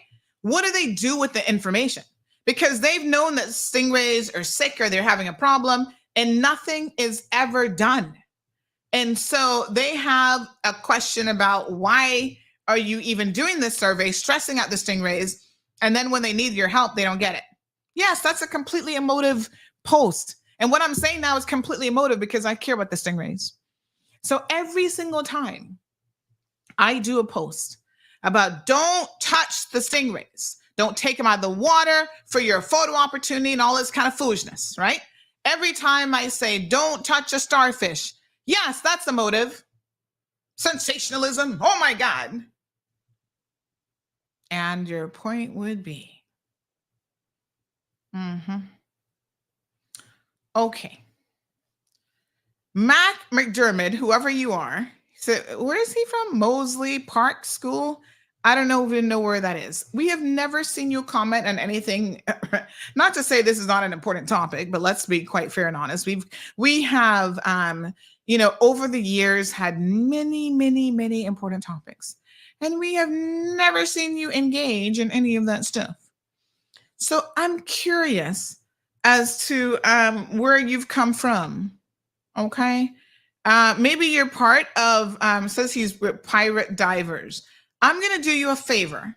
Before I have to give you a personal episode of the after show, I'm going to go ahead and block you from CMR. Yes, we're fake news. We're not real news. Nothing we post is ever right and ever good. That's perfectly fine. Do yourself a favor and stay off of our page. And in fact, I'm going to do you the favor of personally blocking you as of today. So let me do that now. Yes, honey child. Options, block. And there you go. Now your sensibilities don't have to be insulted by anything further that's on CMR. Is that okay? That's what I want with you. Okay, then. Let's carry on, shall we? So who else decided to get in the mix? None other than our very own Luigi Moxham. Oh, yes, honey child. Luigi's up in his feelings, Bobo. And so he had to jump in. Yes, you're right. Again, someone who never comments on anything, but all of a sudden is up in his feelings because last week we covered a news story that said there was a bench warrant out for his arrest. Luigi, let me give you a little bit of advice, son. Okay? Let me just give you a little bit of advice. And then he's like, oh, it's so rich that Cayman Mall Road is talking about another business defending themselves in court. Luigi, please do yourself a favor. This isn't about you defending yourself. If you were in court and you had a defense and you were there defending yourself, whatever, this was about you disrespecting a court order. Not once, not twice, not three, 4 different times, in fact. Every excuse under the book to not do the right thing. You see, I don't care that you're a Caymanian, okay? You have to understand. Being a Caymanian does not allow you to break the laws. It doesn't allow you to be self-entitled. It doesn't make it, you're not the king of the little hill over there, and you don't get to ignore the laws of this country. Caymanian or not, you should be ashamed of yourself. And the fact that now you're in your little pre-pubescent feelings, as though you're a little 12-year-old up in your feelings because accurate reporting occurred on your situation. Well, you claim you didn't know that there was a bench warrant out for your arrest, but I bet you sure found your way to the police station. And your poor little brother surely did bail you out, put up his money to make sure you're going to show up next time. I bet you'll be checking the schedule to see when your name is on the list for the next time. I'm just saying. Get it together. You're not a 12-year-old, okay? Manage your schedule. If you claim it's your lawyer's fault, which is where you go around telling people, oh, my lawyer didn't tell me, get yourself a new lawyer. Maybe you shouldn't have, a legal aid lawyer because he might forget things because he's so busy. I'm just saying. Get it together. You're a big man running multiple businesses. Honey Jill. And in the meantime, you have to leave my half brought alone. In the meantime, you up in your feelings doesn't really help the situation because that ain't got nothing to do with the price of rice in China. You can stay out of the news, if you just kind of behave yourself, but you look like you got a little, you got a little issue with compliance, labor-related compliance. Good morning, caller. He better show up to court today. He on the list for today? Yes, sir. And that's what I love about y'all, because y'all be telling me when I'm on the list. You're like, Sandy, you see you on the list? Oh, he's on the list for today. Thank you, honey child.